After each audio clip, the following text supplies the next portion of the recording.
It is your prisonplanet.tv memberships that fund so much of what we do here in this operation. And then we're more than happy for the TV show after it's aired live, then be leaked out onto the web to tens of millions of people. That's our goal.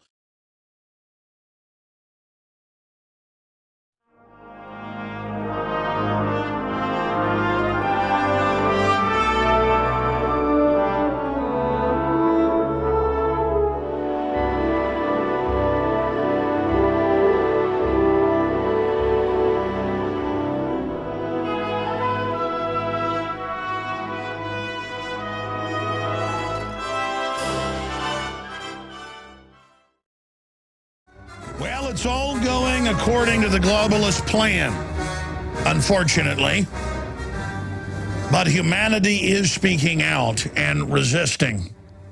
Ladies and gentlemen, it is the 12th day of September 2011.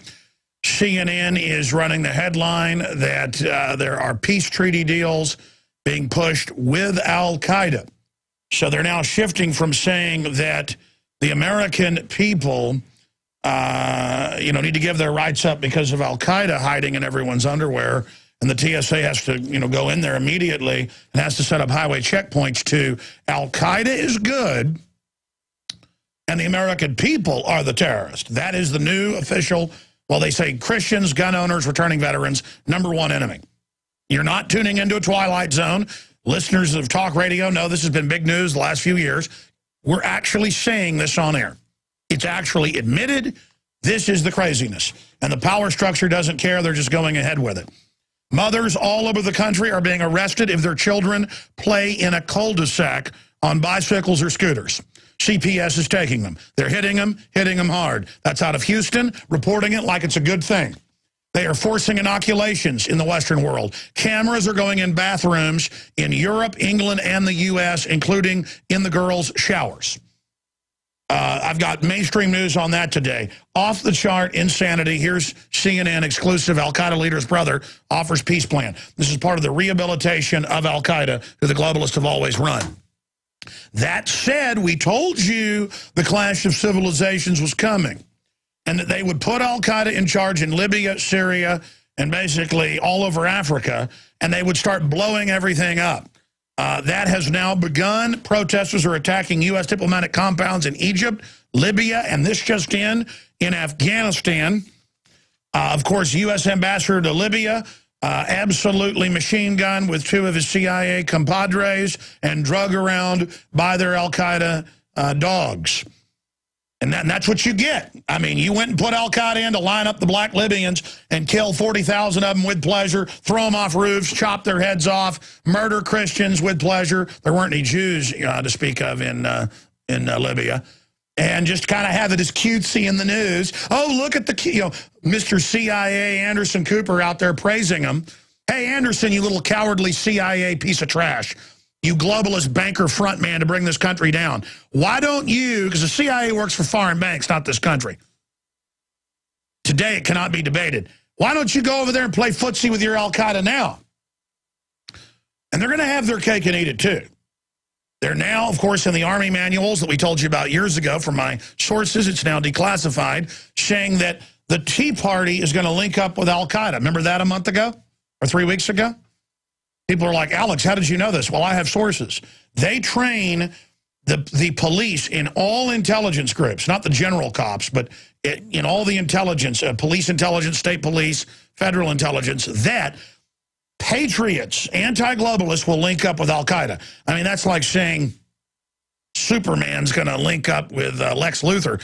It's totally ridiculous. But they don't care. They'll blow stuff up and blame it on us. They might come arrest me and say I work for al-Qaeda, because I don't. Because I know who al-Qaeda really works for. Al-Qaeda is just something where they come take your house, put you in a camp, take your business, stick their hands down your pants, whatever the case is, to dominate you. They say, well, I'm doing it because of al-Qaeda. We're like, but you run al-Qaeda. Shut up, al-Qaeda. We're like, but you actually fund them. Shut up, al-Qaeda. It's like saying you're a witch or something and they're going to burn you at the stake just because they want your property. Witch, she's a witch. Well, how do we know she's a witch? Well, we throw her in the water, and if she drowns, she's innocent. But if she floats, she's a witch. Then we burn her at the stake. Witch. Either way, you die. But then the real global crime syndicate is right there in front of everybody. The bedlam is becoming to break loose. Incredible economic news. Global meltdowns, QE3, it's all on the table. Straight ahead, this is history in the making. Stay with us.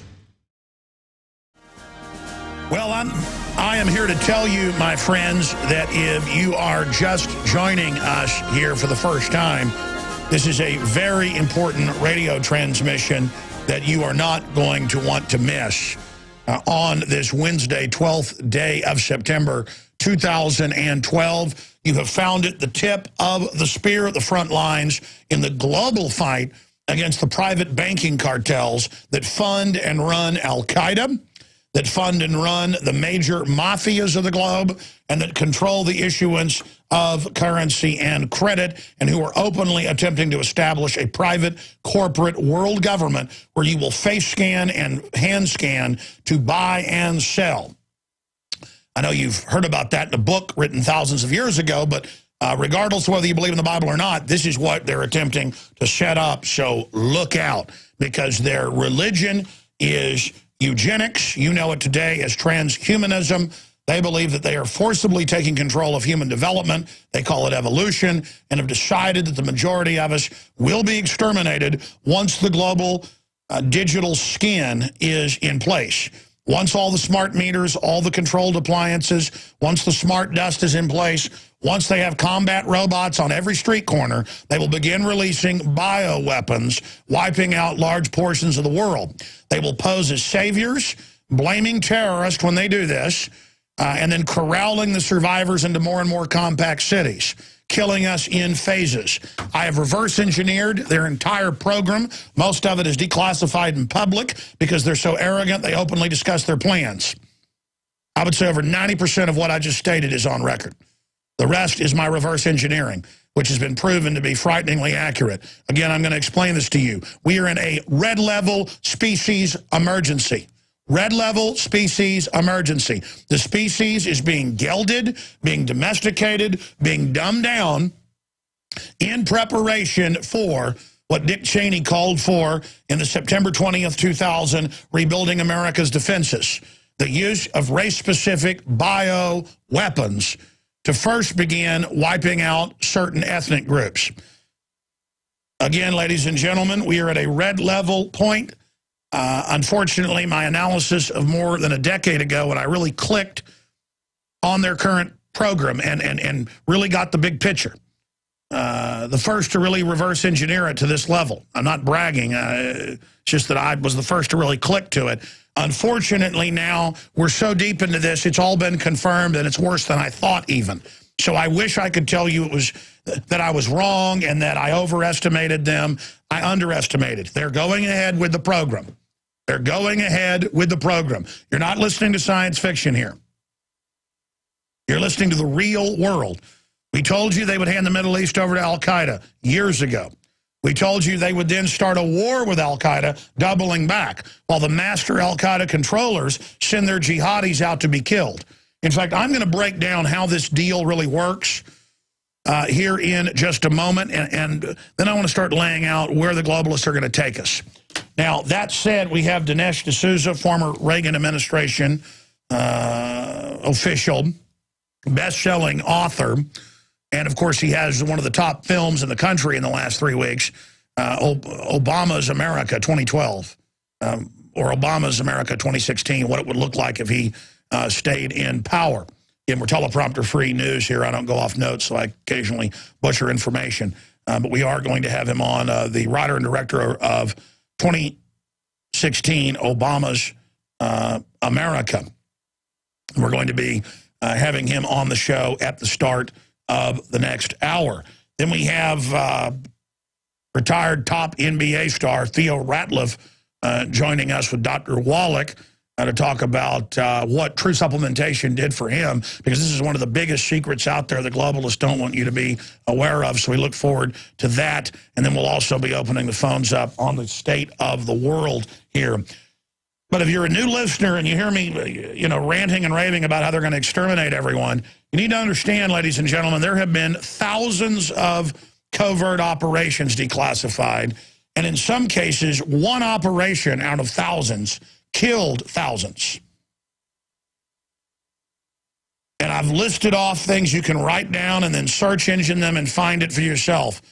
Over 4,000 U.S. foster children radiated to death in the 40s, 50s, and 60s by the Department of Energy, Department of Defense. I mean, they took little kids and put them in chambers and fried them. And it wasn't to test what radiation did. They could do that with other mammals. They knew what it would do.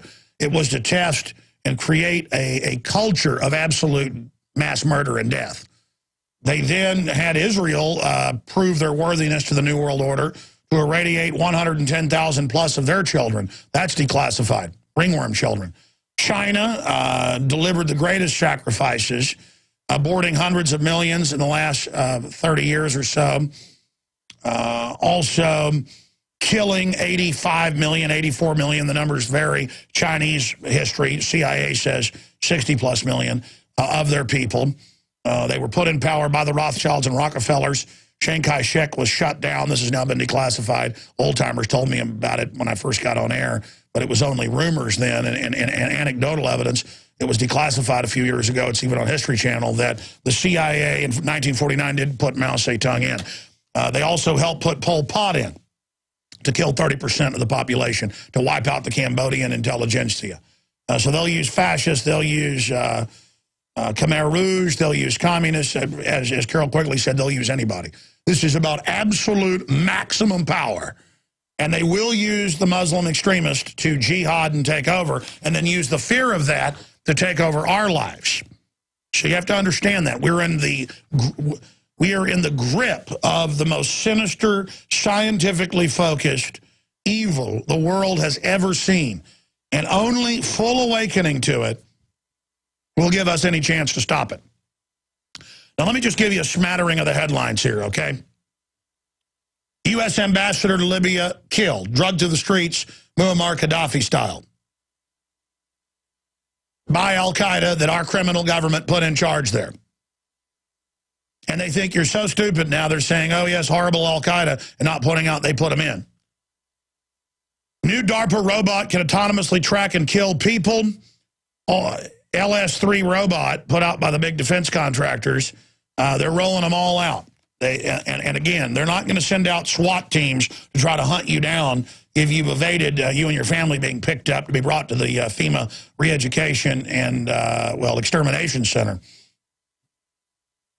They're not going to be doing that. They're going to send out hunter-killer robots on you. So be made aware of that. I was told that by a Marine Corps colonel 14 years ago. And I told you about hunter-killer robots. Now they're starting to bring them out and show them to you because they're getting ready to put them on the streets. Japan is already putting Sentinel robots on the streets. Foxconn, that runs the slave factories for Al Gore and Apple, now is enforcing one-child policy, forced abortions. That's mainstream news today. They are now having Sentinel robots installed to oversee the slave labor. So we're now entering hell grid, and they're going to use China and the hell they've created as an economic implosion point, a black hole, to make everybody compete with that, to pull humanity down to slave level. Globalism isn't to empower, it's to enslave. It's the race to the bottom. But Al Gore on Larry King Live looked at Ross Perot and said, that's ridiculous, Ross. Larry, this is a good deal. When they send Agenda 21 to your local town and call it sustainability, it's all, hi, we've got free federal money. We're going to build your town up. And they're buying off your local mayors and people and promising them deals. Oh, yes, all over Austin. All over Austin. We've sent our reporters out. We've got a report coming up later in the week, whether it's Dripping Springs or whether it's Elgin, wherever it is. They're going to build these buildings and subsidize. You'll only be able to afford living in them. And there'll be a factory in the building you work at, and you don't leave the building. Yeah. It's all coming. And when they shut the fuel off and shut the electricity off, make you pay 10 times for it, you're going to have to go live in their little organized areas where they subsidize. It's basically like Walmart on steroids, like it was meant to deindustrialize everything. Well, this new system is to accelerate that where the taxes and regulations for everybody else, you fold and are driven into their cities. Just like under Agenda 21 more than 20 years ago, my parents would travel extensively. They shot a lot of amazing video down in Yucatan and into the rainbow and all those areas down there. And there was all these UN signs, and they would push the natives who've been there for thousands of years off their land, wouldn't let them fish anymore. There'd just be whole cleared out areas for thousands of square miles. You'd hardly see anyone. I mean, it's like a ghost town, and they drive them all up at gunpoint to Mexico City. So, I mean, it is all on. I mean, just devastating program that we're going to go into right now. This is the re-education. All of America, all of Europe, all the public schools, they are re-education camps with cameras in the bathroom stalls, with Defense Department AI computers tracking how many calories your kids eat, scanning as they eat the calorie calculations, Department of Defense, tracker chips around their necks, tracking them in the school bus and home. If children go outside, their parents are arrested. Fox News, I'm going to report this. I'm not joking now. You will be arrested. You will stay indoors. You are a prisoner. It's here. It's coming. Breathalyzers in all the cars. Just total control. You want it, you got it. You want to be a slave, you want a nanny state, you got it. Forced inoculations nationwide, you got it. Cancer, you got it. 10,000% plus in children. You can look those numbers up. Some cancers are even higher. Over 10,000% in autism in the last 30 years. 3,000% on average for adults. Sheryl Crow already had breast cancer. She took the chemo and stuff. Now she's got the brain cancer. She's blaming it on the cell phone. Hey, honey, it's all of it. I bet you take your shots, don't you, Cheryl? Well, don't worry. The system you trust, all the women out there getting their Gardasil shots, prepared to die because you're under a soft kill operation. You want to die? You want to be murdered by globalists? They're just practicing and seeing how many of us they can kill before we wake up. If you're a new listener and you're like, really, Dick Cheney wrote that they want to use race-specific bioweapons. Yeah, I mean, it was even in my local paper. One of the few papers to decry it was the Austin American-Statesman, which is generally a horrible publication, but they actually got it right back when Cheney wrote about that. And the point is, this is what the scientific controllers are into. They see you as dumb animals. And then they set up a culture where they promote the fact that it's cool to be domesticated jellyfish, which becomes a self-fulfilling prophecy. And, I mean, take the troops. They wouldn't let them use DU until 1990, and even then you had to have decontamination. And now they just say, oh, use it, shoot it, be around it, clean your gun, don't even worry about it. It's a death sentence. I mean, you can't get around the fact that a scientific technocratic elite, why have Western governments tested stuff on little kids that they knew would kill them? Why have they done Joseph Mengele-type experiments that make Mengele look like a choir boy, literally? Why did they approve microwave cell phones when the studies in the 70s showed brain tumors in the mice and the monkeys? There's thousands of studies, thousands, hundreds a year come out. Of course it gives you brain cancer. It vibrates the DNA. It breaks the DNA, causing cell mutation. That's in all the studies. And now Sheryl Crow's got a brain tumor. Yeah, how's that for you, rock star? I wish you weren't dying. But I guarantee you she's going to go get her brain chopped up. She's going to do all the stuff and end up dying probably. And she'll be out there, raise money for cancer, raise money for cancer, raise money for treatments instead of find out why. Why? In fact, I shouldn't even be attacking her. Try to get her on. She's actually saying the cell phone probably did it. You're right, lady. I'm mad, though. I'm mad for my family. I'm mad that I use cell phones. My wife's always used this hands-free, plug this in, which is a little bit better, but still, I can't believe I kept wireless out of my house for about a year after I moved, and I suddenly just capitulated and put it in. It's out of my house today. I'm mad at myself. I'm weak. If I sound like I'm mad at Sheryl Crow, I'm not. I'm mad she's dying. Because let me tell you, I don't worry about dying myself. But I tell you, there's something about women in your family, and my son as well, but men are genetically designed to not be as upset about men, other men. I worry about my grandmother, I worry about my mother, I worry about my wife and my daughters, and because they're so innocent and good and sweet and soft, and you just want to protect them. And you know they're under attack. And you know this evil just continues on and on and on and never abates. And I've got all the documents in my film Endgame. Whatistheendgame.com is an online website with the bibliography of the film. Let's put it on screen, please. Whatistheendgame.com or endgamethemovie.com. And it's all the quotes where they say they're going to build a world government, release bioweapons, and kill us.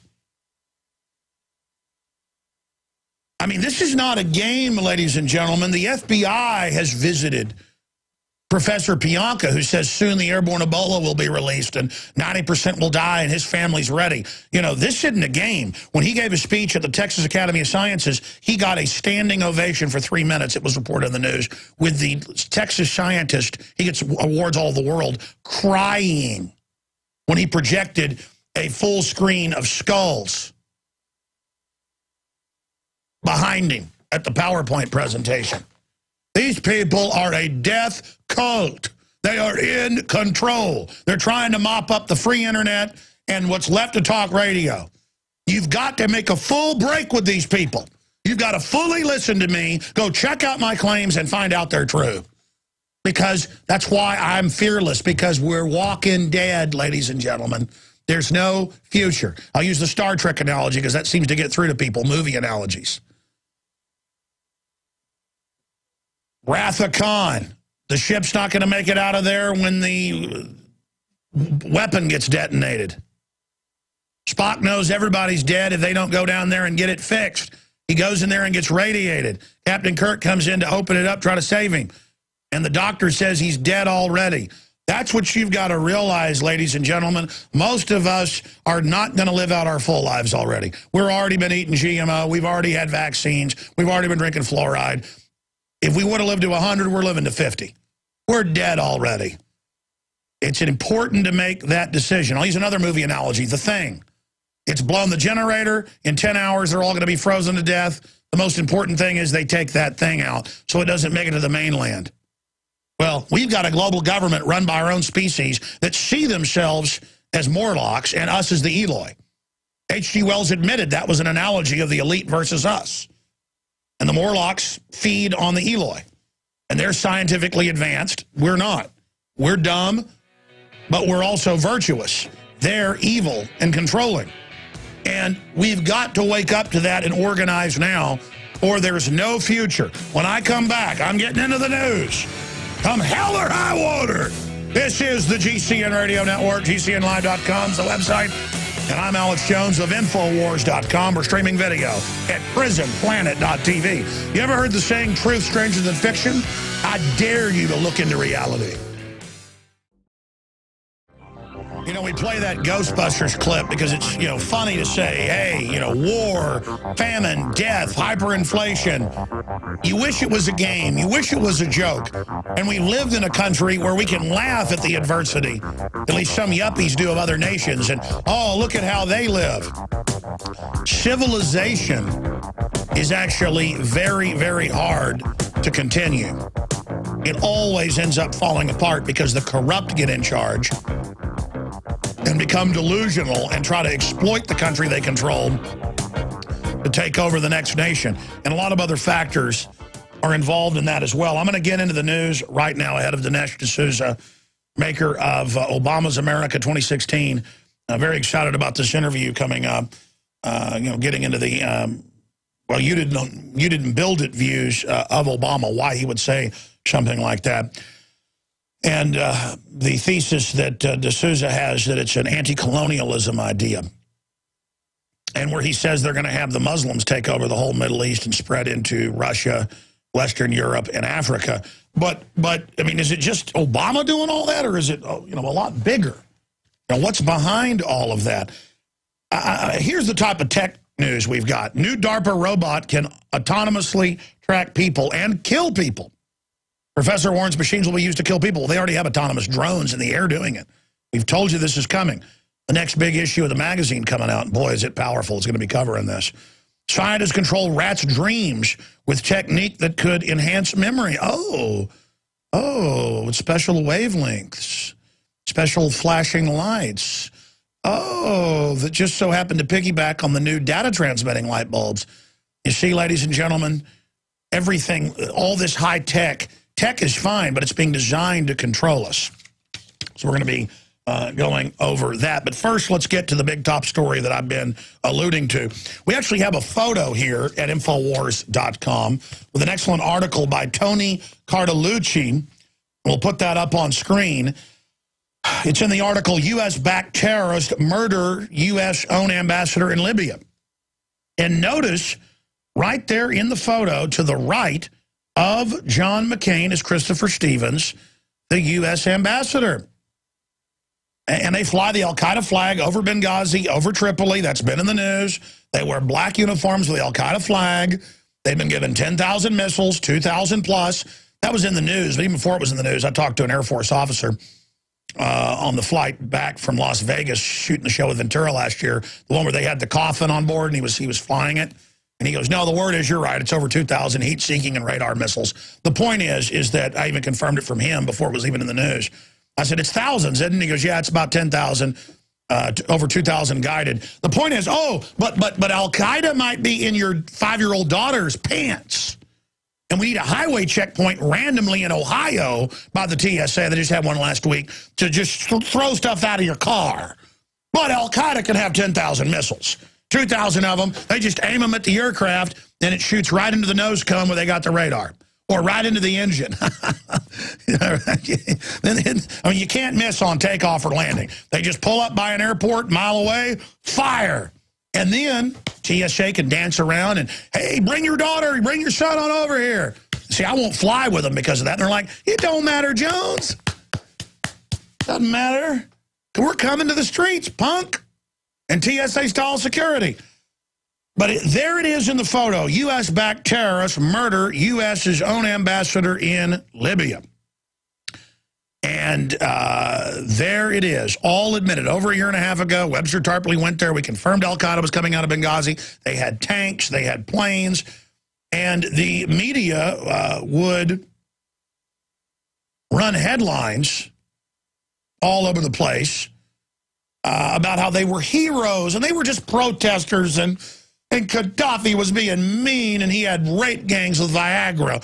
Rape, of course, that wasn't true. Saddam didn't throw babies out of incubators in Kuwait either. That was later declassified as totally fake. But so what?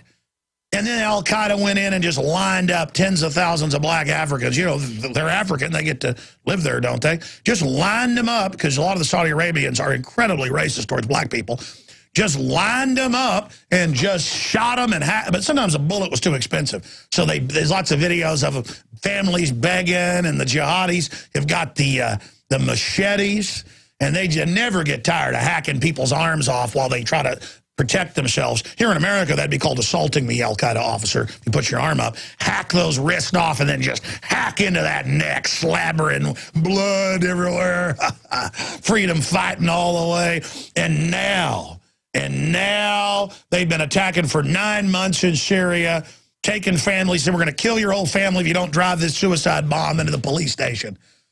And then they even go on the news and say, Assad's massacring people. But the videos come out. It's al-Qaeda chopping people's heads off, throwing them off roofs, blowing up churches, murdering people, desecrating the cross. But that's okay, because they're fighting Assad, who's been a stabilizing force and lets the Christians and Jews live there in peace. Some of the oldest Christian and Jewish communities in the world outside of Israel.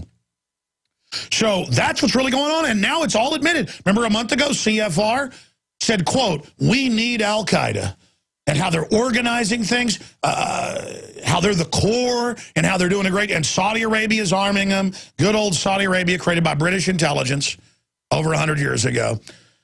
Lawrence of Arabia, in your face, in your face. And it doesn't matter if they run al-Qaeda. They think you're so stupid. They say the NSA is going to spy on you without warrants. They say that they are going to take your rights, and they're teaching the police, don't worry about al-Qaeda. It's the gun owners, libertarians, conservatives, people that say there's a new world order. As the new world order is being announced. And again, the CFR said al-Qaeda's specter in Syria, but went on to say, quote, we need al-Qaeda. If that's the same article, you guys just type Control F, we need al-Qaeda. Control F that, and then it'll show it in the article where it's like, yeah, they're kind of bad guys, but we need them. We need to use them against the Serbs in the 90s. And then when the Serbs fight back, oh, it's a war crime. We got to bomb your whole country with DU and watch your birth defects explode.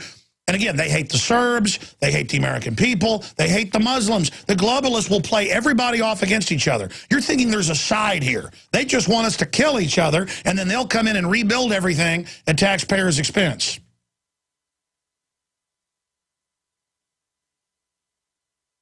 Yeah, there it is. The Free Syrian Army needs al-Qaeda now. There is the quote. Yeah, they are the main force. They are the main force. So here it is. U.S.-backed terrorists murder U.S. own ambassador in Libya. And, you know, I bring this up to mainline conservatives, and they just go, I'm like, do you understand that they're saying you're the terrorist? This whole homeland thing is set up for you. But they've got like a sycophantic fetish about giving up liberties and loving black uniforms and torture. And they're like, but it was for the Muslims. And I'm like, the globalists run the radical Muslims. Do you understand now? They just go, I just can't believe it. Yeah, I hear what you're saying, but what do you do? What do you do? And they just don't know how to respond. So continuing here, U.S.-backed terrorists murder U.S. own ambassador in Libya. And then they're going to put them in all these countries. And as I predicted a year and a half ago when the Libya thing started, then they'll say there has to be invasions to kick al-Qaeda out. But that's only simulant armies. They'll have, like, you know, just mortar some hills, say the U.S. troops are victorious, and then pull out, and then al-Qaeda is simply moved to the next place, as they've been done against Russia, against the Serbs, and then against the United States. That's the plan. Do you understand? The bankers run al-Qaeda. The New World Order runs al-Qaeda. But they don't want you worried about the New World Order, so they want you to give your rights up in the name of al-Qaeda, while the New World Order is the real enemy. So al-Qaeda murders U.S. ambassador and staff in Libya. Kurt Nimmo, prisonplanet.com. Please get these articles out to everyone. U.S. ambassador to Libya killed in Benghazi attack. The U.S. ambassador to Libya and 3 embassy staff were killed in an attack on the Benghazi consulate, and a staff house refugee stormed by Islamicists, that's al-Qaeda folks out of Saudi Arabia, began blaming America for a film they said insulted the Prophet Muhammad. And see, al-Qaeda gets these jihadis who are real mind-controlled extremists, culturally mind-controlled. And so they're real. They really think they're fighting a jihad, and they're commanded by these double and triple agents that run al-Qaeda. And so when something like this gets out there, this YouTube video put out by the Reverend Jones and everything, you know that's PSYOP, then it causes this clash of civilizations right on time for the Iran attack. And the globalists know the public's so dumbed down, they're now saying Iran's behind this. Even though they're Shiite, their archenemy is the Sunnis. And the extremist sect of the Sunnis, the Wahhabist al-Qaedas. But I got stacks here where they're like, see, we got to attack Iran. They killed our ambassador. NATO puts al-Qaeda in, has them do all this, war crimes everywhere. You know, on BBC, New York Times is proud. They were proud till people didn't like it. Of, look, they're going to kill this guy, or they've tortured him. They're going to make him be a suicide bomber, and other reports how they threaten to kill the whole family if the father won't blow himself up. And they're like, man, you got to admire al-Qaeda. People are like, hey, that's horrible. Oh, let us pull that video then. Oh, you didn't, you know, it's like, oh, torture's good. Let's torture people's kids in front of their parents. You know, they promoted that 6-7 years ago, and people didn't buy it. So they're like, oh, we'll send those to jail that we ordered to do it. Yeah, we don't torture, even though Bush didn't put a book out bragging he'd ordered torture. So U.S. ambassador to Libya killed. Gunmen attacked and set fire to U.S. consulate in eastern city of Benghazi, the cradle of last year's uprising, you mean, of the Western-funded proxy war against Muammar Gaddafi, who invested his money with the West and with Nicolas Sarkozy and financed his election and tried to make a deal, and they set him up. That's what they do. They don't want stabilization. They want rapine, death, murder, road warrior collapse. Late last night, another assault was mounted on the U.S. Embassy in Cairo. California-born Ambassador Christopher Stevens was killed. Yeah, and then his body drug around like Gaddafi's in the assault. And then again, we have John McCain with the ambassador looking like a Cheshire cat after they'd overthrown Libya and killed tens of thousands. And the killing just continues. I mean, they are just murdering the minority sects of Muslims. They are killing the Shiites with pleasure. They are blowing up the churches. I mean, it is fun. But again, the American people can't differentiate, so it's like, better get my rights up, al-Qaeda. And they're like, did you see al-Qaeda burning that American flag? Yeah, that our criminal government put in as they attacked the embassy in Cairo. But all they know is you're seeing an American flag burned. That's how dumb they think you are. The TSA today is like, got to go in those pants. You saw what al-Qaeda did. Protesters attacked U.S. diplomatic compounds in Egypt, Libya, and it's also going on in Afghanistan right now. Cairo protesters scale U.S. embassy wall, remove flag. Well, the American flag's been captured by the globalists now, so it's not even our flag. They wrap all their tyranny in it.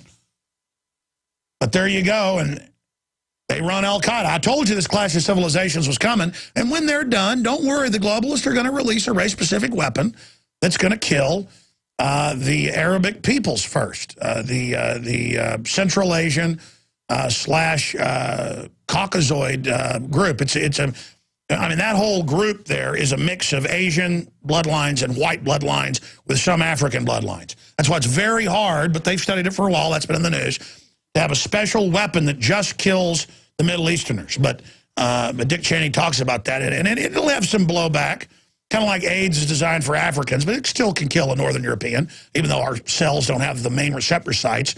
If you don't have T lymphocytes from methamphetamine use and things, then it can actually, if you're already in a collapse, immune system collapse from hundreds of sexual partners a week and drug use, then a Caucasian can get HIV.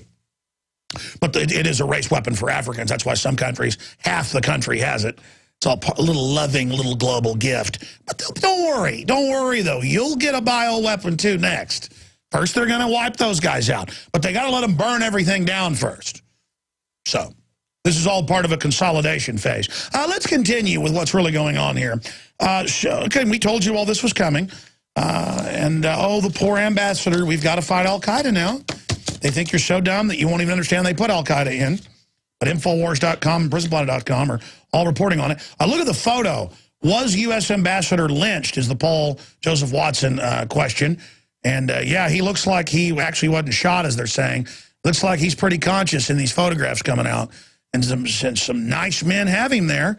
Oh, you put over 40,000 to the sword, Ambassador, helping with McCain. And look what happened to you. There you go. And the jihadis are going to have some fun with you. Oh, man, talk about sick.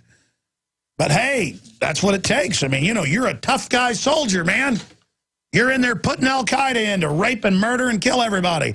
And it blew back on you, didn't it, punk?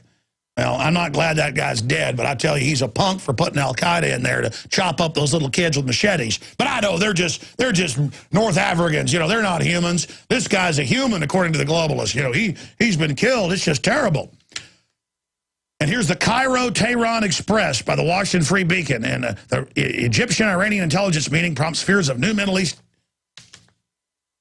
terror axis. And there's other articles conflating it and confusing it that, like, Iran's involved. And they got this fake feud going between U.S. and Israel so they can act like they're not going to attack Iran while all the preparations are being made. If you believe any of that, well, then you're an idiot. But this is the plan, and I've basically broken it down. Now, speaking of that, I thought I'd talk about some of the freedom here in the West, because it's really great and how it ties into the Chinese model that the globalists designed. Mom sues police over arrest, News 2 Houston. And they admit that she was in her front yard in a cul-de-sac in a rural area. And her children were on electric scooters. The funny thing is, when I lived inside the city, we lived in a community, and my children would be on scooters all day in the cul-de-sac with the other kids. Well, all the parents should be arrested. By the way, I wouldn't even watch them all the time. I'd let them play in the cul-de-sac with the other kids. And, well, there you go. I've admitted my endangerment of my children. I'm a horrible, evil criminal that in a cul-de-sac off the road, I let my children, my gosh, even ride bikes on the sidewalk. Whoa, whoa. You don't do that in a giant re-education camp here under the Zardoz Dome, as one individual put it that I heard talking the other day. Mom sues police over arrest. And here it is, mom arrested and sent to jail for letting her kids play outside. The cops pulled up. She's even in the lawn chair, watching them. And the cops said endangerment, slam her into the car, handcuffs, CPS comes, gets the kids. She's fighting back, though. She got the charges overthrown because they knew they couldn't get a jury conviction. They tried, though. And they got her, though. They put her in an orange jumpsuit, told her she was a piece of trash. I want to get her on the show. This is the new system. Oh, but wait, it gets better. It gets better. The freedom. Cameras in the school bathrooms going nationwide. Well, stay with us. All right, we are back as I desperately try to alert humanity to the incredible tyranny. During the break, we had Fox News on back there in the coffee room. And sure enough, they've dispatched drones over Libya now. I said it would take a year to 2 years, and I was dead on. To now they have to re-invade to fight al-Qaeda in Libya. Put al-Qaeda in to wreck everything, then go fight al-Qaeda. And here it is from CNN, Libyan official, U.S. drones seeking jihadist in Libya. Just out minutes ago, boom, another prediction comes true with precision. And how does it all come true with precision? Because it's a blueprint, a program. It's not West versus East. It's the bankers playing us off against each other. It's very, very sad to see this happening. We're like thrown in a cage like two pit bulls or two gamecocks, two roosters with razor blades on our feet, and we're supposed to just hack each other up. It's just amazing. I mean, I'm so angry. Next time I fly and some TSA wants to ask me questions, I'm going to say, look, man, I'm not playing your game, your chat down. Your boss is run al-Qaeda. Ooh, you make me angry. And see, they know everybody knows that now. So they're like, it doesn't matter. You're a right-winger or whatever. I'm just tired of it. Man, call them on their bluff. How much more crazy does this have to get? How much more out of control? Every day I see mainstream news where they're arresting parents whose kids play in even their backyards. And when some nanny state tattletale calls the police on you, the cops have been told to act like God called. My reporters, we aired it here on the show yesterday,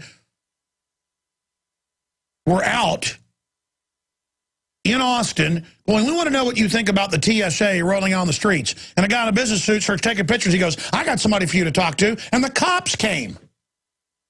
I mean, that's Twilight Zone. You got people in business suits politely out on the street, out in front of Starbucks, and he calls the police on them. I mean, these people think that's normal. They're ready for roundups. They're ready. They love it. They love it. They're evil. It's the opposite of freedom. These are crazy people.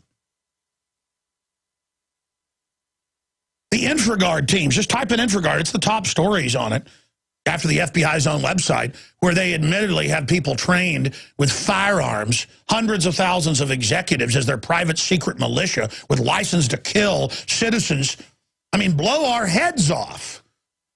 And these people are on such power trips, they just can't wait to, I'm going to collect photos, even call the cops. How dare you talk about TSA hitting the streets of America? I mean, that's how warped this country's gotten. It's how evil we are. We're in grave danger. I haven't scratched the surface of other news. We got big guests coming on. Dinesh D'Souza is set to be coming on the show. Got one of the top films in the country right now on Obama and the collectivist garbage. And we've also got a lot of other guests today and a bunch of news here I'm going to be getting to. But I'm just desperate because I'm upset. And I just can't believe this nightmare is just happening. We've got to stop this. We've got to have an awakening and stop trusting the system and say, cut the government, cut it all, because the whole thing is taking over. They've got their Agenda 21 spies in every town, every city, every school now, taking over. They're shutting down all the power plants where I live. The power prices have doubled. They're totally taking over. There's inspectors everywhere now. They've got agents. It's like I'm living in the Soviet Union.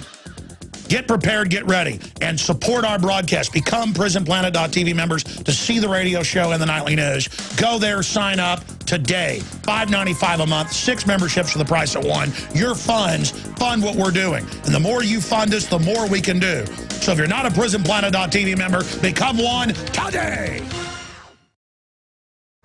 All right, coming up, we've got Dinesh D'Souza, author of the book that has been turned into the big blockbuster hit, Obama 2016, Obama's America. We have, of course, the U.S. ambassador to Libya killed deader than a hammer, drug around. And here is the latest out of CNN just out a few minutes ago. U.S. using drones to look for targets tied to attack, U.S. official says. Looking for jihadist. So they put them in and then now want to go claim they're going to kill them. They'll probably just kill somebody else they want to get rid of and blame it on them. But pretty amazing to see all of this going on. And a Marine unit has been dispatched to secure consulate in Benghazi after attack. So it is definitely heating up right now. We'll be getting to more of that coming up throughout the broadcast today. We will also continue breaking down other news. This is something we've been covering a lot now. Even children in your backyard, the police are coming and taking you to jail. Or a mother with her children in a cul-de-sac on scooters. That you're just not allowed to do that. The neighbor called. When the snitch calls, the police come and arrest you. If you're an old man cleaning a gun in your backyard in the country, your neighbor sees it from 200 yards away, you're going to jail. The cops don't care. They're like, well, we better pick you up for psychological reasons because if a snitch calls, we've got to empower that snitch that they're God. So if you even needs a Supreme Court now, you could just have a snitch, busybody neighbor, just announce the sun won't come up in the morning, and they've got to like send a neutron beam at the sun to blow it up or something because they can't let it come up in the morning. If a snitch says it isn't coming up, we've got to stop it. I mean, my point is they act like these snitches are God. It's satire, folks. But what's not satire is mom sues police over arrest. LaPorte, Texas. Stay-at-home mom from LaPorte has filed a lawsuit against the city's police department and an unknown officer and one of her neighbors. Good. Tammy Cooper said she was wrongfully accused of endangering. Yeah, they should charge the neighbor with a false report. Well, the cops, I mean, where's the common sense here? Tammy Cooper said she was wrongly accused of endangering her children and was even forced to spend the night in jail, all because she let her kids play outside in a cul-de-sac in a rural area as she sat in a lawn chair. And they dropped the charges, but it just shows the insanity. Now, this is a short little segment, so I won't go to him now. We're going to go to break, and we've got him, Dinesh D'Souza. Very excited about this interview because, as you know, a few weeks ago, I went and saw the new film by writer and director, 2016, Obama's America. And he, of course, works in the Reagan White House. We'll give you his bio when we come back here in just a moment, but it gets into the psychology of why they want to lower the standard of living in the Western world, which is an admitted policy. When they pushed the Copenhagen tax 3 years ago in Denmark, when they were over there, they pushed that whole UN program saying they wanted to lower our standard, not build up the third world. They want to block its development as well. And it all ties into this whole Agenda 21, the whole 9 yards. So we're going to go to break here in a moment and come back with Dinesh D'Souza. And again, he's in the news today.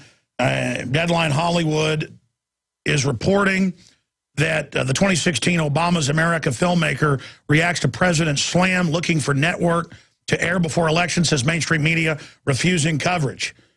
Well, I mean, if Dinesh D'Souza just wanted to make money, that's probably a good thing, is that the theaters are still packed with people trying to see it. So the fact that they tried to suppress this, some of my friends were trying to get this to town like a month ago when it was first coming out because none of the theaters would show it. And they were having to pay to bring it to a theater, but then that got canceled because then it became a hit in limited theaters, so it got there anyway. So that was pretty interesting as well, just to see how the system does not want you seeing this. Does not want you seeing that information. We'll be right back with Dinesh D'Souza after this quick break. Well, in the last month, his film has been in the top 3. It is the second highest grossing political documentary of all time, or documentary period, right behind Fahrenheit 9/11. It's already made more than 2 of Michael Moore's other films combined, $26 million. And it hasn't even hit DVD or Netflix yet. And I'm not going to waste time going over his lengthy bio. Most of you know him. Dinesh D'Souza is the maker and a writer and director, and it's based on his book, 2016 Obama's America. that the system fought to even get in the theaters. I went and saw it, was very impressed with the quality of the production. I disagreed with a few things in it, and we'll get into that with Dinesh D'Souza, who joins us until the bottom of the hour. Of course, he worked in the Reagan White House as a world affairs advisor and a policy analyst, and he is a best-selling author and journalist, and he joins us now. Thank you for coming on the show, Dinesh. It's a great pleasure to be on. Okay, so, wow, tell us about the huge success of the film and where you're going. Well, the film has become absolutely huge. It started in the summer as a small film showing initially in a single theater in Houston, Texas. Then it went to 4 theaters, expanded out to about 100. But it did so well in those 100 theaters that it jumped to 1,000 theaters. It's now in 2,000 theaters. So it's pretty much any American who wants to see the film can find it. And on our website, which is just 2016themovie.com, will allow you to see a trailer and see where it's playing.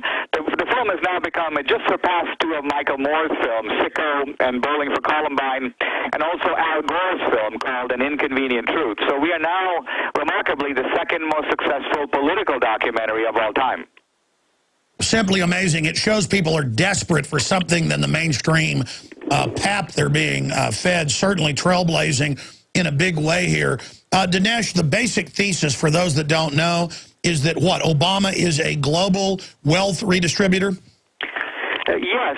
Many people think that Obama is a wealth redistributor in America, and he is. So when they talk about the 1%, the 99%, they think that Obama means in the United States. But Obama's a global guy. I mean, remember, here's a guy who grew up in part in Indonesia, made multiple trips to Pakistan, to Kenya. And so Obama looks at all this from the world point of view. And I think when he thinks of the 1%, the 99%, he puts all of America in the 1%. And there are 99 hungry nations encircling America, all of whom want America's standard of living, America's wealth, America's power, and so on. So Obama is not just recycling money in the United States, he's also transferring large amounts of wealth from America to the rest of the world. Dinesh, I want to get into the fact that you're in the news today talking about trying to get your film on television. Break that down. I see Deadline, Hollywood Reports, exclusive 2016, Obama's America filmmaker reacts to President Slam, and he's looking for a network to air before election, says mainstream media refusing coverage. Elaborate on that, Dinesh.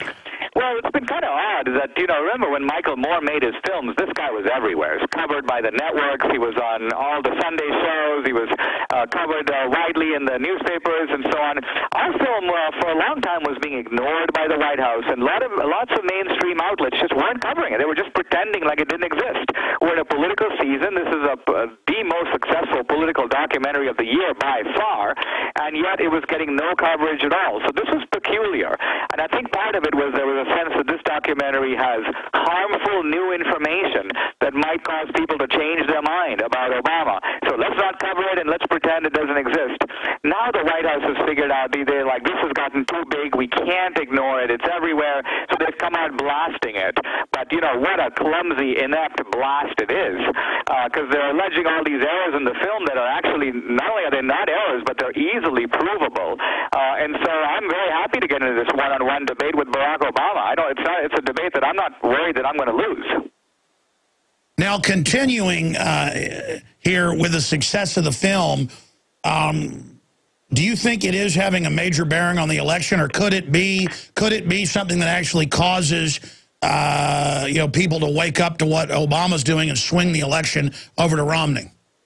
Well, the film isn't political in that way. I mean, it's not a film that's sort of a just don't vote for Obama. In fact, the bigger issue here is the American dream.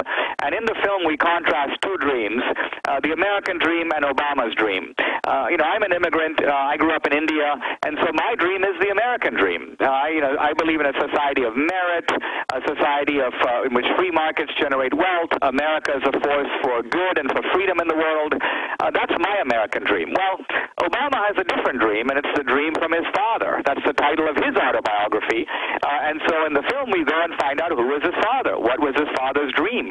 And it turns out to be a third world dream, in some ways an anti-American dream. Certainly it's a dream of reducing America's influence in the world, treating America, if you will, as a rogue nation. So in some ways, yeah, it is true that Obama holds these ideas, but they're wider than Obama. They're in fact believed by many people in Riyadh and Jakarta and Rio de Janeiro. It's just that we've never had a president of the United States who holds these views. Now, we have the maker, the author, the director, you name it, of the new hit documentary, Dinesh D'Souza, 2016, Obama's America, on with us. Here's my issue. I've studied history as you have, and you could undoubtedly say until the 50s and 60s, the United States, who certainly wasn't perfect, did have a policy to actually try to build up the third world and really empower them and bring them freedom. Since then, perfect example, putting radical jihadists in Libya, putting them in Syria. They've now killed the U.S. ambassador in Libya, and NATO's funding this. This is bigger than just Obama. In your film, you show the Middle East spreading out into, areas of Central Asia, up into Russia, Western Europe, a new jihad, similar to what we saw triggering the Crusades. We see this, Islam spreading like Mordor or something in Lord of the Rings, a similar map. But then we're told that's what Obama wants. Well, wait a minute. I mean, the big mega banks funding Obama, the same ones that are funding Mitt Romney, Dinesh, they are the ones going with this policy. So my issue is this is a lot bigger than Obama. Well, it is bigger than Obama, I agree. And, in some ways, we've got to be fair. Obama didn't cause the Arab Spring. There was a revolt within the Arab world. My criticism of Obama is the way that he's reacting or responding to it. I mean, look, there's a power struggle going on in Egypt right now. It's between the military and between the Muslim Brotherhood. The Muslim Brotherhood is the largest organization of radical Islam in the world. So whose side is Obama on? He's on the side of the Muslim Brotherhood. The Obama administration has been warning the Egyptian military, you guys better turn over power or we're going to cut off U.S. aid. Now, wow, here's the United States. We had in Egypt an ally, Mubarak, a dictator to be sure, but a dictator friendly to Israel, friendly to the United States. We helped to push him out, and now we're accelerating a transition of power so that our own deadly enemies, the radical Muslims, get a hold of a major country. Look, the radical Muslims already control Iran.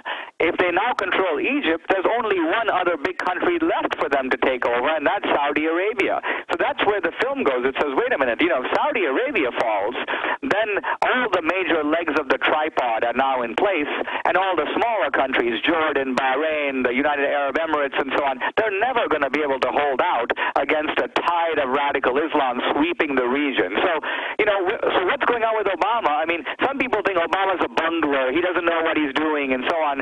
I say no. I think Obama knows what's happening. It's very predictable. It's happening right in front of our eyes. But Obama is trying to reduce U.S. influence in the region. And part of that is to weaken our allies and allow some of the bad guys to come to power. Well, Dinesh, let me ask you this question. I mean, clearly, a lot of Obama's family has CIA ties and connections. When we hear that, he's a radical Muslim who wants to overthrow us, I mean, I think that is just propaganda. I know you're not saying that. You're saying he's kind of a world citizen, a globalist. He wants to diminish American power. I agree, but not to give it to the Muslims. They're just going to use those guys, the radical Muslims, to destabilize. This is more of a British great game, speaking of colonialism, and I see the mega corporations that brag that they've conquered Europe through derivatives fraud and conquered us. I mean, I can play the clips of CNBC saying that the world's been conquered by private banks who aren't free market, and I see them always waging war against sovereignty and actually the old colonialism. So I see Obama not even as anti-colonialist. He is siding with globalism that is a modern corporate colonialism that actually teams up with the third world, not to empower them, but to leverage out the first world. Look at the example of the globalists teaming up with China. Now, I mean, I know that's a complex issue, but I know you know what I'm talking about. Well, I do think that there is an alliance between a guy like Obama. Take a guy like George Soros, who has his own global agenda. Soros and Obama, in my opinion, are not coming from the same place. Soros has a European disdain for America. He uses financial leverage. I think he would love to try to pull America down. Obama has a third world ideology. This is the anti-colonial part. So Obama and Soros are coming from different places, but in a way they have a common project. And the common project is to level down the power of the United States. Well, that's actually true, then. I mean, what you're saying is true. Knock off its pedestal. Well, sure. I mean, Soros openly says he's wanted to kill the dollar forever. He's wanted to get rid of our liberties forever. He is an admitted, you know, as a young man, a Nazi helper and sympathizer. How is this monster allowed to operate inside of our country and run groups like Media Matters, whose memos have come out wanting to destroy alternative media? These are authoritarians. So how did the power structure, who's not far from perfect, but how did they let somebody like Obama get in who does want to destroy our sovereignty, who would pay $22 billion to ship General Motors, Volt and Cadillac factories, Dinesh, to China? I mean, he really does want to destroy this country. I think he wants to downsize it. I mean, I would stay away from the word destroy myself, but I'm just trying to be as cautious as I can in making the case so that it really sticks and is anchored on the facts. I mean, there's no question Obama will give defense contracts to Brazilians over American companies, which is a very odd thing to do when it comes to defense. Every country wants to have its defense contracts stay within the country, but not apparently Obama. Obama will basically say that American companies that advertise Buy American are being, quote, discriminatory. And so in trade deals that he makes in the Far East, he says, well, we're going to try to exclude those kinds of companies that are being, quote, discriminatory. Discriminatory how? By advertising Buy American. So, look, this is a very unusual guy that we have in the Oval Office. He's not Bill Clinton. I think we've already figured that out. But he's not even Jimmy Carter. Jimmy Carter made a lot of mistakes, but he made mistakes because he was a buffoon. He was incompetent. Obama's mistakes aren't like that. It isn't that Obama's getting results opposite to what he intends. He intends the results he's getting. Dinesh D'Souza, maker of the second biggest political documentary in all time, 26 million grossed in a month. It's going to be in the theaters another month and a half, then go to DVD. Look, I think your film is a masterpiece. I mean, it's cinematically, the style. I'm a filmmaker myself. The Obama Deception is free online for folks that want to watch that. I mean, I was impressed with what you brought to the table because most political documentaries are at about a 4th grade level. And I'm not insulting your film, but yours is at, you know, at a 8th grade, 10th grade level.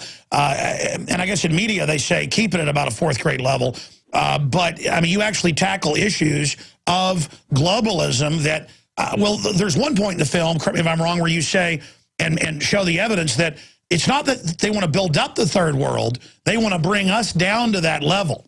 And that's a big deal.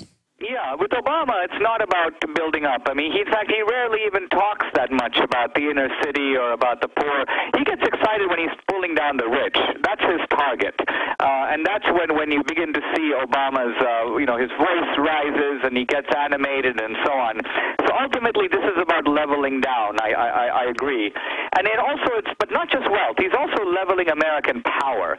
I think he doesn't like a world in which one country, America, is the sole superpower. He'd like to see Russia come up, China come up, India come up, Brazil come up. He wants to see a multipolar world in which there are many countries sharing power. And by the way, many countries that have a roughly equal number of nuclear weapons.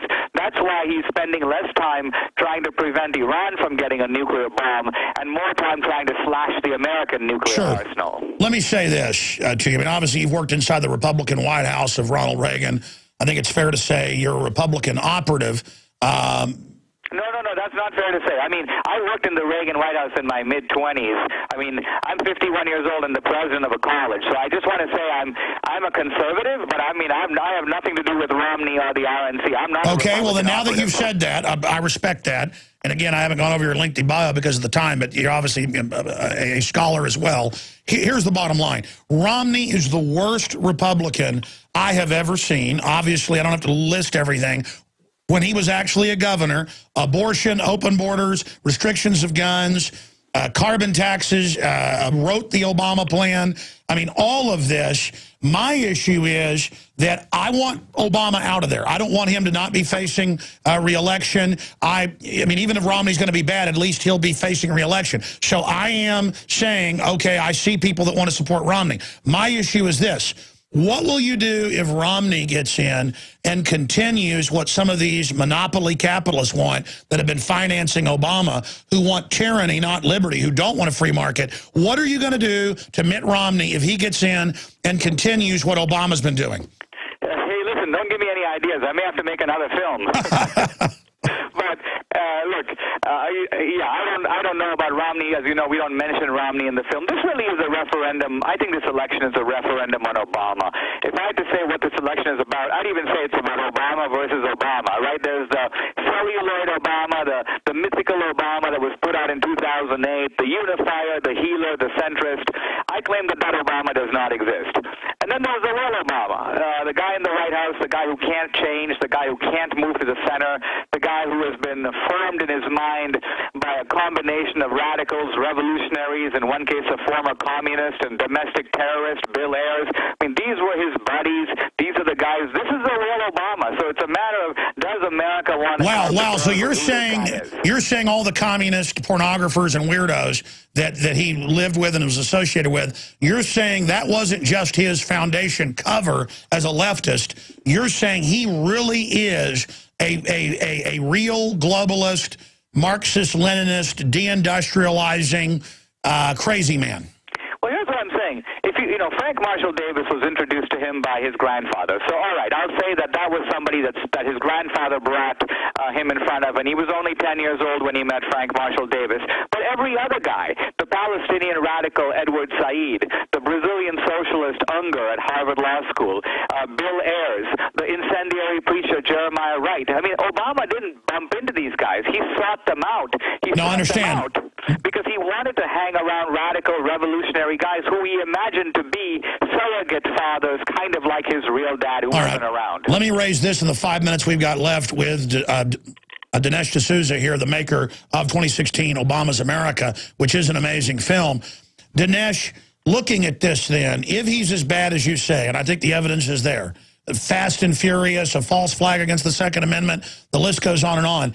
We've got all these Obama advisors in the Financial Times of London, you name it, saying, don't worry if he's down in the polls. There'll be an event we're going to blame on their enemies. They don't say they're going to stage it, but they imply, don't worry, something's coming. I'm sure you've seen that in the news because it's been pushed for 2 years. Are you concerned he could pull an October surprise? Not so much. I mean, he could, and that's a possibility. What I really do in the film and my work is I say, I don't even need to go there. I don't even need to speculate about what he could do. I'm just going to look at what he has done, and I'm going to extrapolate out to what happens if he just keeps doing that over the next 4 years. So he's added $5 trillion in debt. Let's say he adds another $5 trillion, a very cautious and reasonable estimate. Then America will be $20 trillion in debt, and $10 trillion of that will have been added by one man, Obama. And then I say, wait a minute, why would one guy want to do that? Why would someone want to saddle his country with almost unrepayable debt? And then I offer a theory. I say, well, maybe he sees debt as a way to settle America's colonial debt. It's kind of like we owe the rest of the world. I can't get a foreign aid program passed that would transfer trillions of dollars in wealth, but I can achieve the same effect because if our children and grandchildren have to pay back all this debt, and some of that debt is owed to Kuwaitis and to Saudis and to Chinese, well, that's another way to transfer large trillions of dollars outside the United States to all these other countries. But, again, I go back to the issue. Goldman Sachs, J.P. Morgan, I mean, you look at the list of people that are not just supporting Obama, they supported all of his policies. They are financing everything he wants. I'm saying these globalists, we need conservatives and libertarians to recognize that there are two different groups of capitalists. They're the free market capitalists. There are the monopoly capitalists who want tyranny, who don't want freedom, who don't want us to have choice, who are working through big government types like Obama to convert us to an authoritarian system. That's all I'm saying is that all this corruption and globalism didn't just start with Obama. Yes, I agree with that. And then even as I mentioned debt, well, you know, you're well aware, I'm well aware, that Reagan added $200 billion a year in debt. Bush, of course, was a big spender. Bush's largest deficit was $500 billion. But again, keep things in perspective. Obama's smallest deficit is more than double that. It's $1 trillion. And so I think what Obama's done is just lift things to a sort of complete and unacceptable new level. I hear you. I hear you. It just makes me so upset to see this country and the TSA sticking their hands down our pants, looking for bin Laden, while NATO and our own government is putting al-Qaeda in as the main shock force in Libya and Syria. It's so scary to see what both parties have become, the torture, the secret arrest, the wars, all of it. And I cover all that in the Obama Deception. I made it 3.5 years ago. It's all come true, unfortunately. Dinesh, have you seen the Obama Deception? I have not. I would actually like to very much.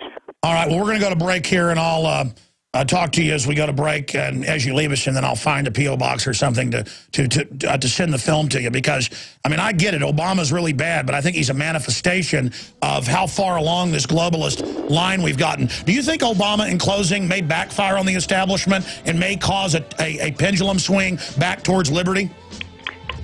Well, I certainly hope so. I mean, I hope that people are using this sort of intense interest in politics that will be generated this year to think about what's happened to the American dream. And, you know, is this American era, which began in 1945? We never even got into you didn't build that. Well, I got to say, I'm impressed with Dinesh D'Souza because normally a Republican type, but he is the head of a major university as well, you know, would just sit there and go to talking points and wouldn't admit what I was saying was accurate. But, you know, he basically responded. You heard him. He basically responded and said, look, I'm just focusing on what I can prove and a basic message so Obama doesn't get reelected. And it's the honesty that I appreciated from him as an author and as a filmmaker. So, again, and I wasn't trying to insult him. I said most films are at a 4th grade level. Yours is at an 8th grade level. And I wasn't trying to be arrogant. He pretty much admitted that. He goes, yeah, I'm just trying to get some basic facts across. Because they say in politics, dumb it down. And that's why we've gotten to this place, is it's a feedback loop where people don't understand basic facts to the point of they can have al-Qaeda openly being put in by Western governments while we're told give our rights up because al-Qaeda is going to get us. It doesn't fly. I want my freedom back. I don't want feds on the streets running checkpoints who aren't even sworn officers. Be bad enough if it was real police. I mean, our republic is in trouble. And by the way, I'm not envious of people when they have a big hit film. I say more power to them. Great trailblazing. That's something I've always intended to try to do, and we will do it in the future. So I haven't had made a film in over a year myself, just because I've been busy getting the TV ready. I've always intended to develop the subscription-based system for 5 years and then put it on television. Beck's now doing that. I understand the internet revolution because I grew up through it, and that's why we've been on the cutting edge. And so I'm glad for their film, and I'm glad it's doing well. I want the Obama Deception that's free online and been seen more than 40 million times to be seen. It's free on Google and YouTube and all over. I want you to get the DVD with the expanded extras at InfoWarsStore.com so you can have a record of it because they can erase it off YouTube or Google. I want you to give copies to people because this film exposes that they would then get rid of Obama and bring in a new globalist puppet, but that they would have him in there to blame it on leftists, to act like, oh, it was just Obama that was doing it, not the power structure itself. And that's what the Obama Deception basically explains, and that's why it's so important. So InfoWarsStore.com, get the Obama Deception, ProPure water filters, 10% off there, best gravity-fed filter anywhere, the Life Straw for out in the field, all of the great products and things that I have that I use to be self-sufficient. It's all there at InfoWarsStore.com or InfoWarsShop.com. We'll get you there. You can also link through. Any time at Infowars.com over there to the different websites. Now, we do have some good news, at least at one level, and it's up at Infowars.com right now. Congress smacks down the TSA, orders agency to reduce pat-downs. They've done this before, though. They're not going to stop. They grope every good-looking woman and every child because that's what they're into. Orders agencies to reduce pat-downs, use private security screeners, and address scanner health. See, that's the problem. The TSA, this Republican plan's not good, now goes out and they certify not just private security people, but they go out and they certify the police now. So this untrained, out of control, out of their jurisdiction, not even sworn officers, they wave a magic Homeland Security executive order wand.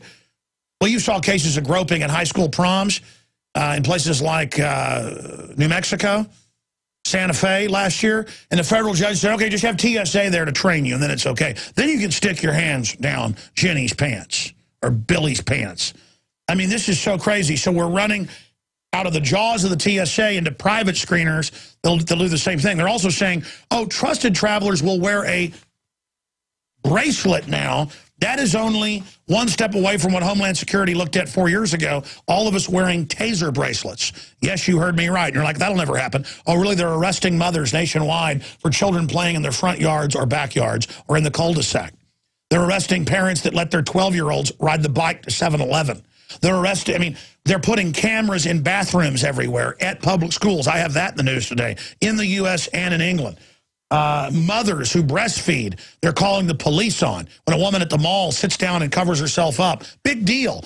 They're making our normal bodies and being human bad. The nanny state is a giant re-education camp takeover system. But an important article by Steve Watson at Infowars.com and PrisonBuddy.com, Congress smacks down TSA. A new House report has slammed the Transportation Security Administration, failing to meet taxpayers' expectations, and also lying about the efficacy of the body scanners. They've been caught lying about the radiation dangers, lying and saying it's safe, and saying they have reports by Johns Hopkins, and it turns out Johns Hopkins' report says it gives you cancer. I mean, they're just incredible liars. Oh, we don't strip search old ladies. Turns out they do. Oh, we don't go down your pants. Then the video of them doing it. They just lie. We're going to stop searching 12 and under. They accelerate it. So it's like an occupational army. They're there to break your will, to bring in this tyranny. I'm starting to see mainstream media starting to get it and admitting that. Also coming up after our next guest leave us, scientists control rats' dreams with technique that could enhance memory. Flashing lights, folks. Same thing they're putting in these new light bulbs. I'm going to break that down. New DARPA robot can automatically track and kill people. Combat robots. That's at Infowars.com and PrisonBuddy.com. Michelle Obama launches a new supermarket shopping guide, but no mention of GMO, aspartame, MSG, gluten, anything like that. Just, oh, you're getting unhealthy, so the government needs to take over. And meanwhile, I was talking to a man, a longshoreman the other night, and he also told me how he'd just been in South Korea, and I went and looked this up. You can't even get an aspirin or vitamins at the store. You have to go to a pharmacy and pay pharmacy rates for vitamin E. Hundreds of dollars if you convert it to U.S. money instead of $10 for some vitamin E. This is what Europe's passing with Codex Alimentarius, and joining us to break that down, backed by popular demand, is Dr. Joel Wallach. He's published numerous books on dietary deficiencies, conducts approximately 300 lectures annually. He had $25 million of government funding as a top zoologist. He's got multiple medical degrees, but his first one is as a veterinary medicine. And he discovered that a lot of different diseases were mineral-based or vitamin-based. Well, just like scurvy's vitamin C missing. A lot of adults have scurvy now, and the doctors won't even tell you. So we're going to be breaking that down with him and that attack. And we've got somebody who I'm a big fan of. Theo Ratliff is an American former professional basketball player who last played with the NBA's Los Angeles Lakers. Primarily a center, he was an excellent shot blocker who has led the league 3 times in blocks per game. Wow, league leader. As of 2011, he is ranked 18th all-time in career blocks and 13th all-time in career blocks per game. Ratliff played basketball at Dolphins High School and later graduated at the University of Wyoming. He is also the owner of Rome Gladiators, and he is on with us. He is the maker, well, I mean, he's endorsing a proprietary blend for him of Rebound that I take. And for people watching on prisonplanet.tv, here, you can, I'm actually on some Rebound right now, an amazing energy, stamina sports drink that is just off the charts. And so there it is right over there on the document cam shot. We can show people the Rebound FX. They've got it in different flavors. right there. They've got, Berry Boost and Citrus Punch. I personally like the Berry Boost the most, just like I like Polymers Plus that's berry. I just like berry better than citrus, but to each their own, and it's all available, I should add, as well, at InfoWarsHealth.com. So we're also engaged in good old-fashioned capitalism here, because I searched out the best vitamin and minerals for myself. Aaron lost 92 pounds on it, as you know, and I found longevity. And the testimonials just pour in, so they're both here to talk about that. We're going to Theo here in a moment, but let's bring up Dr. Wallach, Joel Wallach. Tell us about Theo Ratliff, and then we'll get his testimony here and talk about the amazing product Rebound that he basically envisioned out of the other longevity products because of the response he got. Well, thank you, Alex. It's always good to be with you, first of all. And then Theo is a great American. He's a great role model for young people who want to be healthy and yet play sports. And Theo's career was over, I don't know, 10, 12 years ago, whatever it is. He had only 28 years old. He was playing for the Atlanta Hawks, had bone-to-bone arthritis in both knees. Cartilage popped off his right hip, had to have it surgically stapled back down. Caught a pass during a game and actually fractured his wrist. And the orthopedic surgeons at the Atlanta Hawks refused to sign off on him and said, hey, this guy's too fragile to play professional ball. And a mutual friend introduced us, a guy by the name of Mike Glenn, who's an ESPN moderator, played for the Atlanta Hawks for 10 years himself, used to be called the Stinger, introduced Theo to the longevity program. We got Theo going on the, essentially what is today the Healthy Start Pack for his body weight. He's a big fella, and he's on the Healthy Start Pack plus our glucogel to rebuild his cartilage. And within 90 days, we had him rebuilt. He was able to go back and get his position back. And he's been playing ever since, essentially free of any breakdown, because he's been taking not only the 90 essential nutrients regularly just to maintain himself, but also the Rebound, which we designed for him. It has 100 nutrients in it to replace everything you're sweating out. Gatorade only has 2, water has none. And when you sweat, Alex, you're not sweating out water, you're sweating out a soup of all the nutrients you have floating around your blood. You have a perfect diet, you're getting 90 essential nutrients, so you're sweating out 90 nutrients.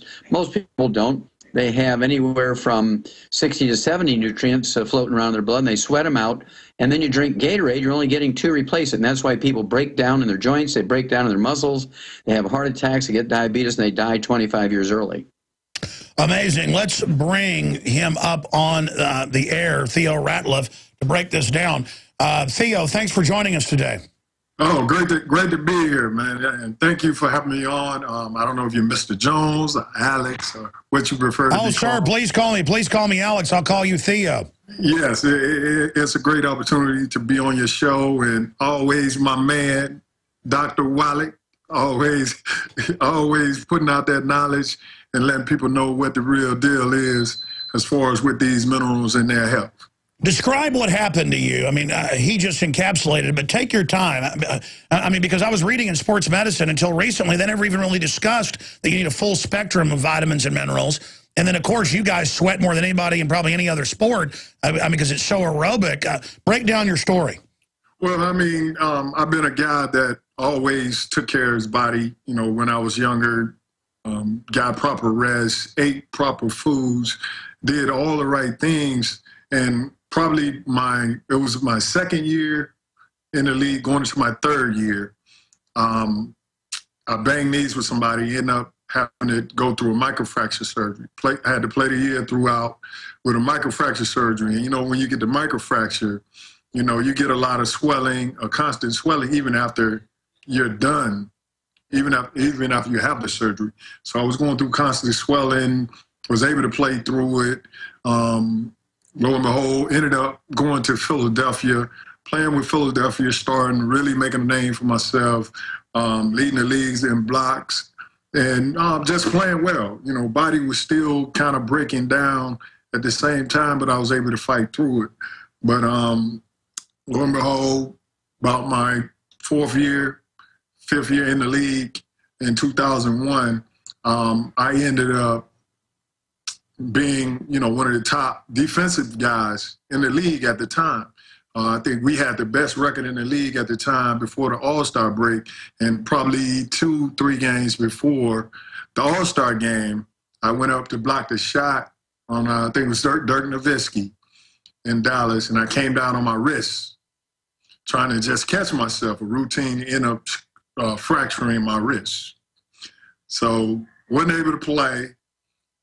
You know, one of the top centers in the league at the time. So during that time, we had what we call a trade deadline. So because I wasn't able to play and wasn't able to perform at that time, I ended up getting traded for Dikembe Mutombo from Atlanta to Philly, and I ended up going to Atlanta. So then played the rest of the year, just rehab, heal my hand back. And then during the summertime, after I was healthy and everything, I just went up. This couldn't have been no more than 2 or 3 days when I started playing again. I just went up and jumped for a routine ball, and I ended up tearing the labrum in my hip. So I had to set out again. So went through a surgery, went through that surgery, tried to get the body back together, but it just wasn't working out. I thought after 6 years, it looked like I was heading for retirement. So lo and behold, I heard Mike Glenn, who's our commentator, which Dr. Wallach said, was speaking to another gentleman on the team about minerals and mineral deficiencies and calcium and different things of that nature, and talking about the different diseases. And I was like, man, that wasn't been going on with me. So I pulled him over to the side, and I told him, look, man, you got to break these minerals down to me. Break this thing down, because I know I've done everything possible to try to stay in this league and build my body up and do all the right things. But my body's just breaking down on me. It's like my bones are getting brittle. So he sat me down along with a guy named Phil Oliver, and they explained to me about the calcium deficiency, the different disease you can get from calcium. But one of the biggest things that they told me about was athletes don't live long. I mean, when athletes finish playing, they have an average lifespan of probably 55. Look at Wilt Chamberlain. Look at all these guys.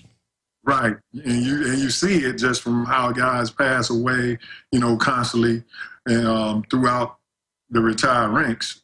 So they kind of explained to me about you're losing your minerals. You know, you've been doing it all your life. You don't know it. All you do is taste the salt and the minerals, because that's what you're familiar with. But at the same time, you're losing 90 different minerals that are coming out your body as you sweat. And I was amazed, you know, when they was telling me this. I'm like, man, could this be what the situation is? And then Dr. Wallach explained to me about growing cartilage back, and I'm telling him about my knees swelling up every time I run, and the hip and all this stuff. And, you know, it was to the point where, you know, I was always a great listener, but when they started saying the things that they were saying, me being from Alabama and thinking about a lot of the old remedies that Grandma used to use, it made sense to me. Well, yeah, Grandma used to grind up bone to put it in the bread, and Grandma used to, you know, tell people they needed to eat clay and things. And, I mean, you see the deer out doing it. I mean, I was watching a show last night, showed elephants sticking their trunks way down into the mud to get minerals. I mean, animals know this. Why have we forgotten this? Right. So when he told me about the gelatin and being able to recreate cartilage and build your body back with the minerals and different things of that nature, I got on it diligently. I did not stop taking it. I still, to this day, I wake up and I take my minerals every single day, you know, like clockwork. You know, and once they explained to me, it's like food. It's not a matter of what you consume as far as the amount, but it's because it's like food. It's natural, and it's a plant-derived mineral, so it absorbs in your body, you know, 100%. And when you hear something like that, you kind of throw up a red flag. But as you do your research and you learn about plants and how they work and how they function in your body, you tend to understand. So I got on the program diligently and was just all out with the program and was able to build my body back, and went on to lead the league in blocks that year, was up for Defensive Player of the Year at the same time for the next 2 years, and, you know, went on to Portland, transferred to Portland, and was able to sign a big contract. And during that time, because I was so diligent on the program, they created this rebound, FX, to keep me sustained throughout the game, as far as with the energy, you know, that I need when guys are dying in that fourth quarter, and they see my motor is still up at 100%. It gave me an advantage. So, you know, this product has been great for me. So especially formulated off what they thought you would need for long distance stamina. Now break down, because I've seen you on the news talk about this. What started happening is everything was starting to degenerate, breaking under this whole life of stress and intense sports as you were depleting your minerals and vitamins, and things were starting to break down. I mean, how fast did you see a response when you started taking basically the Healthy Start Pack and the glyco gel and other things? I mean, what was the response you saw, Theo? For one, it's like a shock to the system, because you're getting something that your body been craving your whole life. So once you start taking it, you get energized, you get rejuvenated. It's like a whole light bulb goes off. Well, that's my problem. Is I've gotten more aggressive. Actually, I've got to be honest. The side effect of taking all these vitamins and minerals is I feel aggressive like when I was 20. Right. You feel young, energetic, muscles get strong, everything. So it's, you know, that said, you know, when I first started taking it, you know, within a month, I felt my body being different.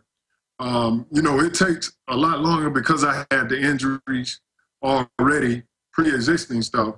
So as I continued to take and was able to do a little bit more, and started not to seeing that swelling in the knees and in the joints, and not having the ice down and doing all this different stuff, then it was like, okay, I'm getting back to myself. I'm getting back to that 20-year-old, you know, Theo Ratliff, where I can jump and do all the things that I need to do out on the floor comfortably, you know. So nothing less than miraculous. And so, I mean, you do, I mean, in your own words, you basically owe it to longevity, you've said, and discovering this. You got how many more years in the league? 11? Oh, man, it was at least 10. At wow. Least. So like I try to tell guys all the time, and try to introduce them to the product, that, you know, you need to learn what you're depleting out of your body. You know, everybody wants to go to the drugs and doing the surgery and different stuff like that, but if you're not attacking what's causing the problems, then, I mean, you're defeating the purpose. Exactly. Breast cancer is exploding. It's always find the cure. How about we find out why it's exploding? You know, same thing with sports. Why do so many marathon runners end up having heart attacks later? Well, it turns out they've depleted all their minerals. As Doc Wallach was saying, Gatorade and the stuff they push has got like 2 or 3 minerals in it. This has got, you know, 90, the mighty 90 minerals and vitamins. It's just incredible, the entire longevity line. Folks can go to InfoWarsHealth.com to find out more, or they can also go rebound4energy.com to learn about that product specifically, and then go get discounts and free shipping if you sign up as a distributor, and get auto ship at InfoWarsHealth.com or InfoWarsTeam.com. Theo, this is such an amazing story, because I only promote what I believe in. And I started, you know, sure, about 2 years ago, everybody's telling me this is great. And I've never been a vitamin or mineral taker. I'd gotten like 70 pounds overweight. That's embarrassing to say. Talk radio, hadn't worked out in years. I've lost 40-something pounds. Aaron Dykes, and it's not even advertised as weight loss, it's just you're always hungry because there's no minerals or vitamins in it. As soon as Aaron got on this stuff, he lost 92 pounds. In fact, guys, you can go show that video on screen while folks are watching. Or go to InfoWarsHealth.com, folks. You can see the full Aaron video. But, I mean, it is miraculous how you're not as hungry anymore once you drink things like Beyond Tangy Tangerine or Rebound. It's incredible. Yeah, it is. I mean, like I say, all of them are great products. And, you know, I love to hear the stories. I love to hear people talk to me about, you know, them being on cancer and taking the chemo, and energy is just bad. And the only thing that can help them to be able to get up and move is drinking that Rebound. I mean, I love to hear stories like that. Well, tell us, I mean, how many of the other NBA people have you turned on to this? I mean, are they getting similar results? I've turned guys on. I've turned a lot of guys on to it. You know, it's a matter of being a diligent student.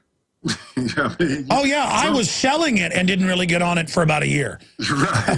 I mean, I believed in it and saw results. Okay, here's a, you know, great thing. But when I really started seeing, I mean, incredible results, I mean, it really is amazing. Yeah, just say the ones that used it were very impressed on how much energy and how it helped them sustain their energy, and the product itself, just, you know, how healthy the product was as far as the amount of minerals and vitamins that it has within the product, and it was a natural product. They were very impressed with that.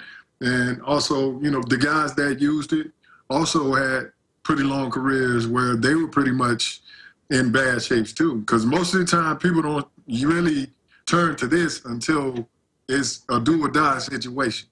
What about the nutritionist? I mean, I notice now, Theo, when I go to like Whole Foods or Central Market, the big nicer grocery stores, suddenly there's other products kind of touting the same thing, but I notice they don't have the Mighty 90 like Doc Wallach's products and Rebound and others have it. And I mean, you know, the original now being copied, but still the best.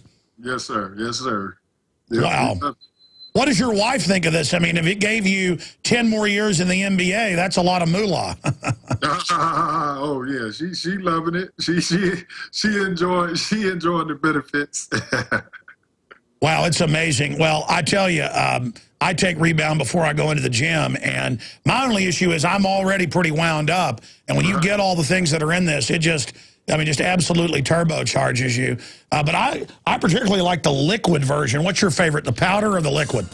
Yeah, I like the powder. I like the citrus punch, because, especially while I was playing, because I'm moving around, so I got used to doing the powder a lot easier, you know, to carry and not have to worry about spilling. Oh yeah, it's smaller.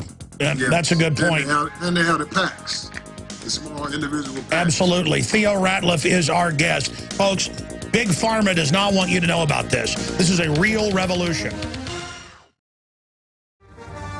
We've got him for 3 more segments or 30 minutes, Theo Ratliff.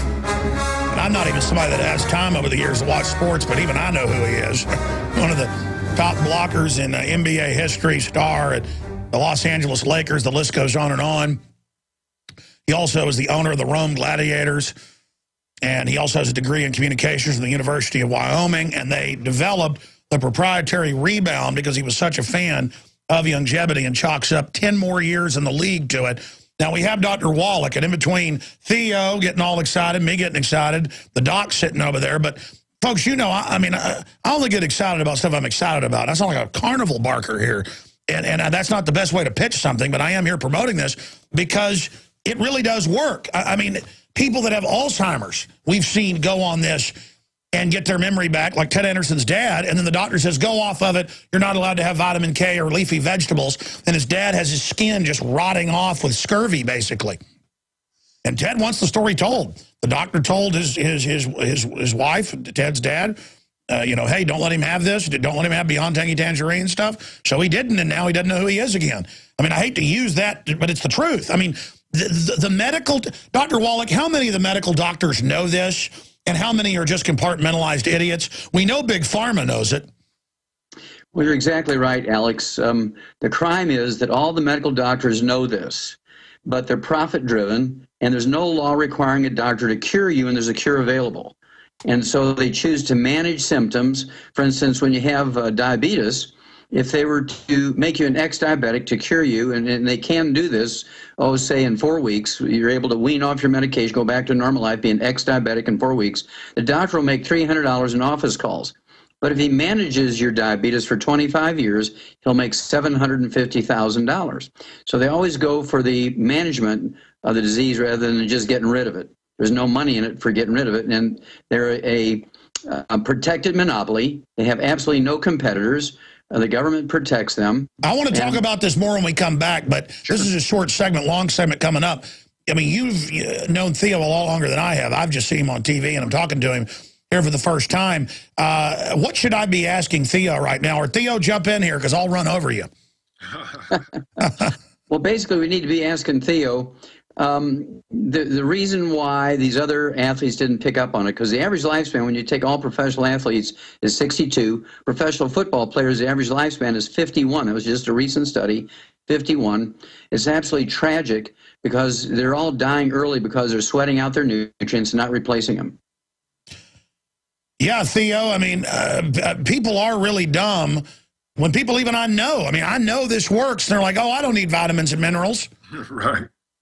I mean, it's just a hard sell. It shouldn't be hard, but it's hard. I think a lot of it is due to a lot of the other products that don't do what it says it's supposed to do. And not, I mean, the products that are not the quality of a longevity, I think has a lot to do with it. And I think a lot of it just has to do with people are going to listen to whatever their doctors tell them to do. No, that's it. The MDs are God. Right. I mean, Ted Anderson's told the story. His dad didn't know who he was. His dad in 6 months came back. I mean, knew who he was. The wounds were healing. What are those wounds that the old people get? I mean, isn't that pretty much scurvy, Dr. Wallach? It certainly could be scurvy. It could be circulation problems. It could be actually gluten intolerance, where they eat too much wheat, barley, rye, and oats, and their skin will actually dry up and get ulcerated, and they get eczema and dermatitis. And so there's multiple causes of that. But if you straighten up your diet, you take the 90 essential nutrients, that all goes away. All right, we'll stay there. We're going to come back, and I'm going to hand it over to you, Doc, because I know you've got the questions for Theo. You guys have known each other for 11 years.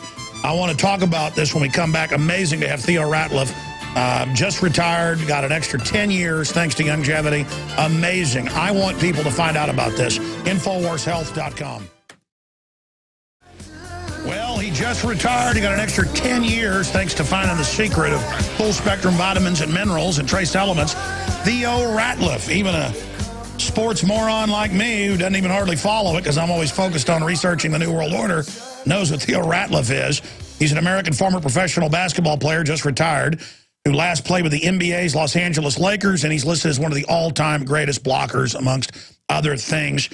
His amazing websites are futurephenom.com and reboundforenergy.com. We have those linked at InfoWarsHealth.com.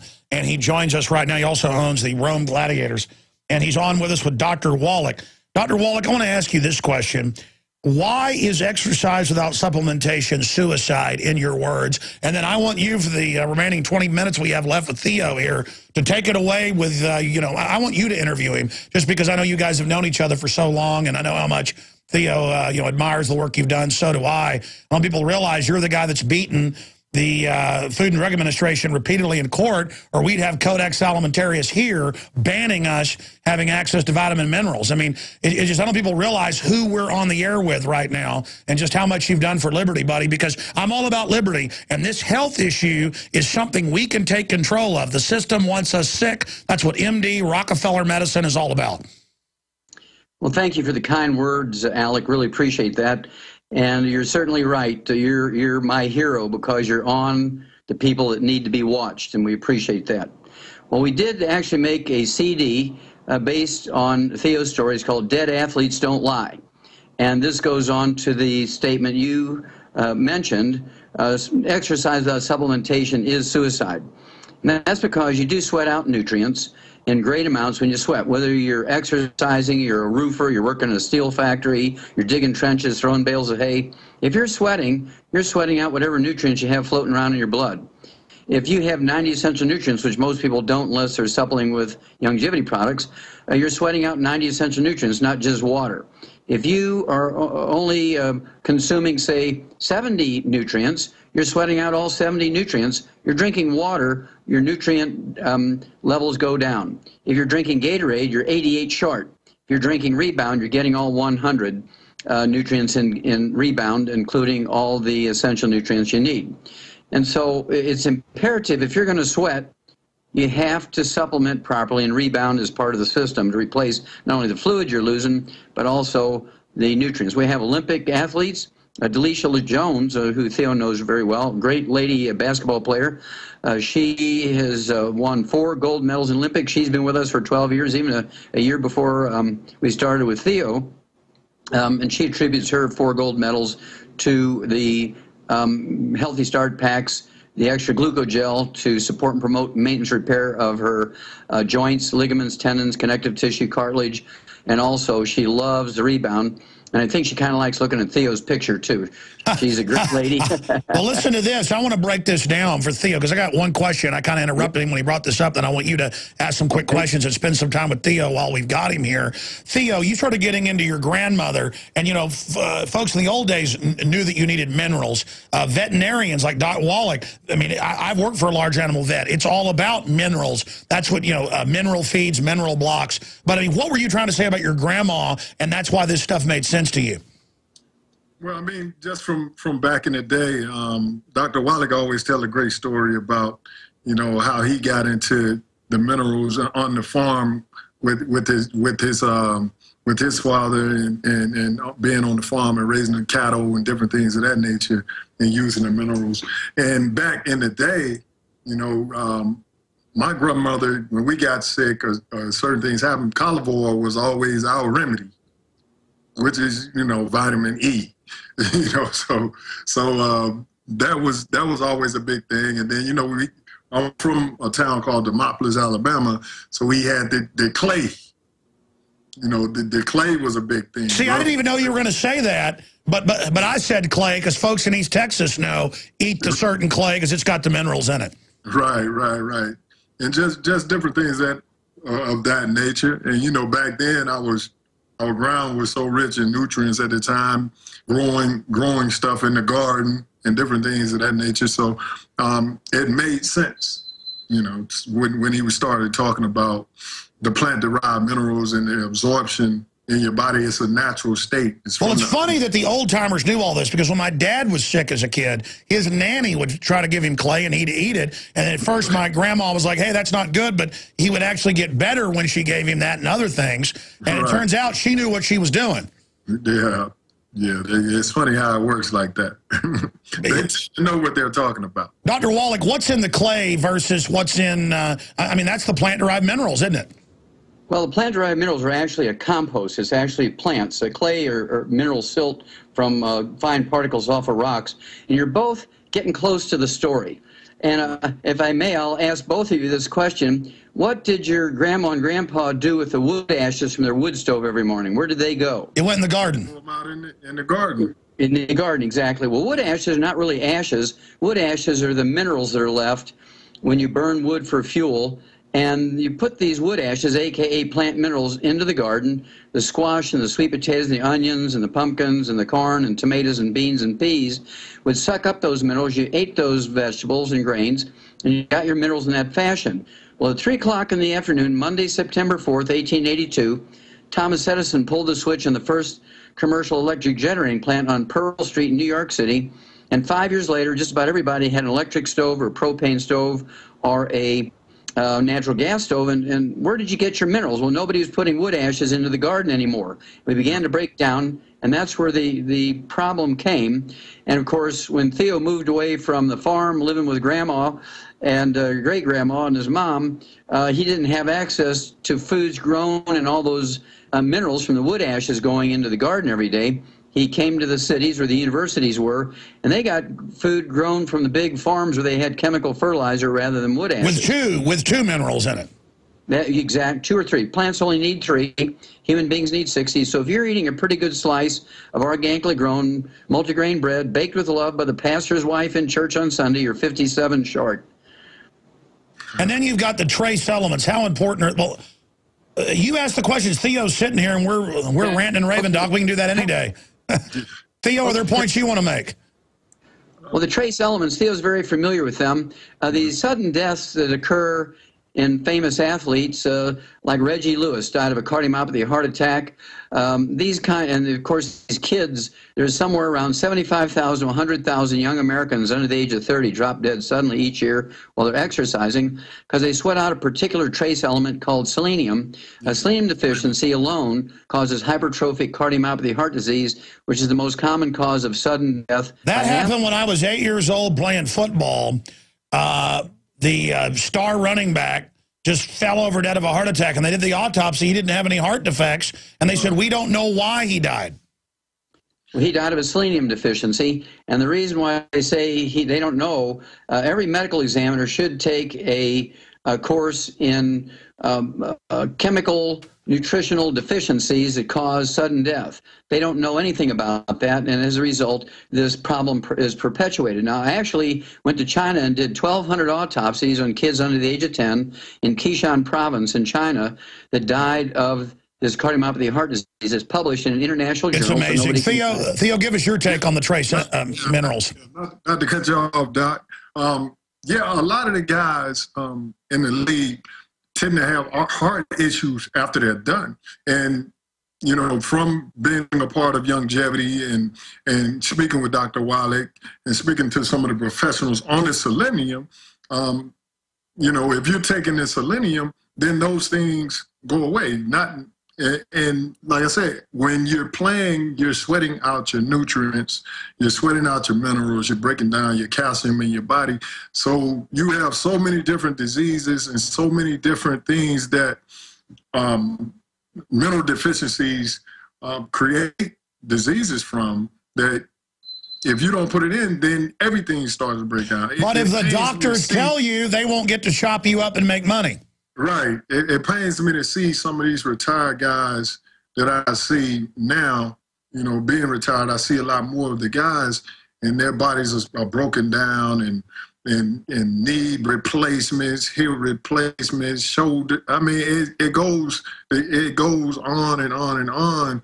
And as they continue to put those chemicals in their body, they steady breaking down their insides and everything else through all the drugs and different stuff that they have to take. And I try to explain to a lot of the guys that you got to get your body, get it back healthy with putting the proper minerals that can, the plant-derived minerals from the longevity to be able to build your body back. And it can happen even no matter what age you are. It can still happen for you. It's been miraculous. My mother's run triathlons for a long time, and she had just hit a wall, and now she says it's like 15 years ago. She lost weight. Her muscles got soft again. I mean, my mother is not a media person, and she's ready to go on air and talk about what longevity's done for her. It's that powerful. That's beautiful. That's a beautiful thing, man. But like you said, Theo, it's frustrating when people've heard all these other fake claims, then they think everything's bull, I guess. Right, right. And I think that's what you're fighting. Besides just the doctors and the medicine, you know, them masking pain, you know, giving it the steroids and different things, shooting people up all the time, letting it go away for a couple of weeks, and then it comes back on them, and then they got to do it again. I mean, that's a big issue. It is. So they, again, folks, notice they never want to find why we're all getting autism or neurological disorders or cancer exploding or diabetes. It's always, let's find a cure. Let's find a cure. It's like not asking why people are getting shot in the head. Let's find a cure to being shot in the head. No, let's find out why so many people are getting shot in the head. And they know that that's why the UN and others don't want you to have vitamins and minerals. They want to shut this down. Well, I tell you, I could go all day with Theo Ratliff and, of course, Dr. Joel Wallach. We've only got like 6 minutes left in this short segment. I should also add, if you want to get Rebound, Beyond Tangy Tangerine, Pollen Burst, but when it comes to sports drinks, you can't beat it with the Rebound FX. I like the berry liquid. He likes the citrus punch. The point is it's awesome. It's all available at InfoWarsHealth.com, or you can give members of the InfoWars team a call, and they can sign you up as a distributor to get discounts, also for auto ship to get free shipping at InfoWarsHealth.com or InfoWarsTeam.com, 877-551-1301. That's 877-551-1301 if you've got any questions or need help getting signed up for auto ship or to be a distributor or preferred customer. There's a lot of benefits there.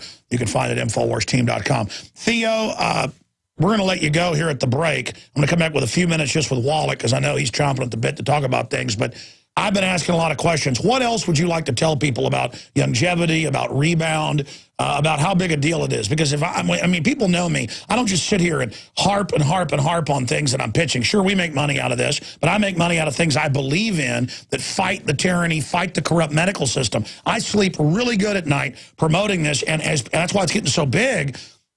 I mean, longevity overall is up 30% just from me promoting it in the last year because people are really having the effect. It's not just hype. No, it's real.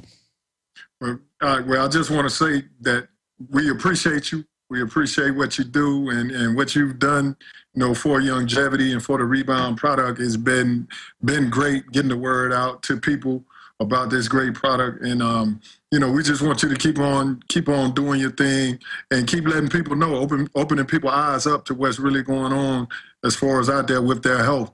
And I also wanted to say that the kids, I do a lot of things with kids. I have an activity center back home, Theo Ratliff Foundation back home. I have an activity center, work with a lot of kids, and I always do a camp of like 300 or so kids each year for free for the kids, and I bring this product, and the kids love it, and it's in my activity center. They love it. My kids love it. I don't let them do sports or play anything or do anything without taking minerals. And that's the key. If you get them early, my 5-year-olds, they love it. When they see me drink, hey, Daddy, I need some of that Rebound. Give me some of that Rebound. And they already think they are LeBron James and D Wade. So they're taking it. They take the kids toddy, and take those products that are made for kids also. So it's something that once you start them early, and it becomes their routine, and they know about health, and they know why they're taking it, it just becomes like clockwork. It becomes easy as just picking up a pencil and writing every day. So I always want to let that out there, is that it's definitely a big thing that starts with the kids, and we always want to bring the kids into something that's going to make them great, not just physically, but also mentally at the same time. Well, I was about to say, I felt major mental changes once I got on this. More energy, better thought processes, yes. More aggressive, because I've always been an aggressive person. Did you see any mental changes once you got on longevity? Oh, yes, definitely. Like with us, one of the things that a major thing with mineral deficiency is with the athlete is sleeping. If I sit and I try to read a book or try to read my emails or something, I end up falling asleep, back when before I got on the product. But now that I've been on the product, I can sit and I can concentrate. I sit down and read a book.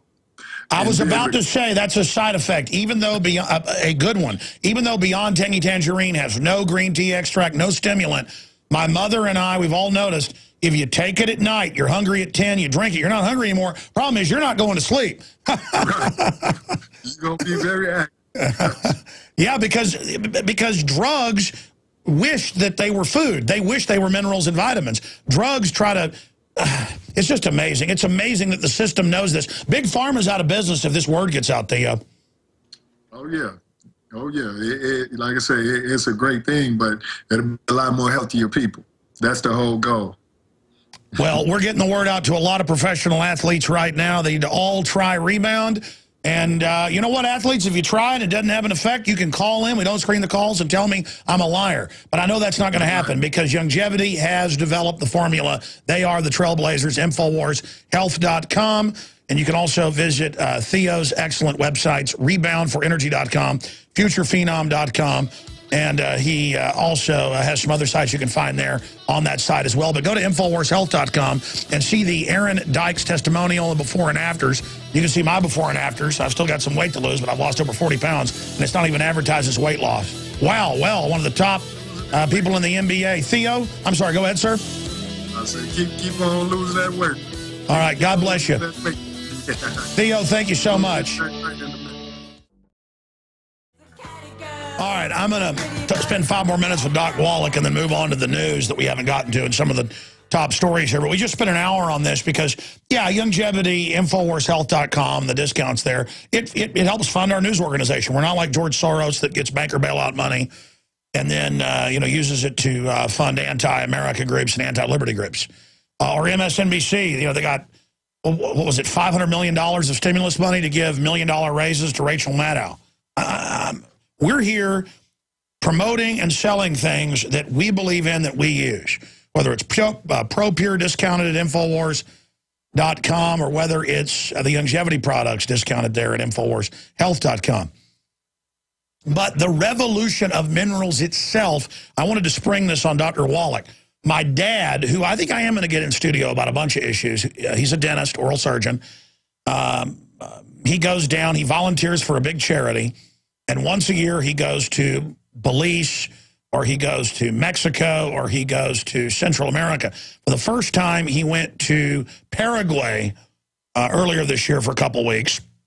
A piece of dynamite, the news said a hand grenade, it was a piece of dynamite, got thrown at a soccer game the one day they had off, you know, like one of the last days, and they go, my dad saw the guy throw the dynamite. He grew up on a farm. He knew dynamite. He used to blow stumps up, and it blew up some of the umpires and people. My dad saw that. He's like, he got back and said, yeah, I saw this. And I went and looked it up, and there it was. But the point is, he was down in Paraguay, and the Amish are the only people holding the country up. They went into the rocky desert north. Most of it's jungle, but the north, a couple hundred years ago when they got driven out of Russia and other areas.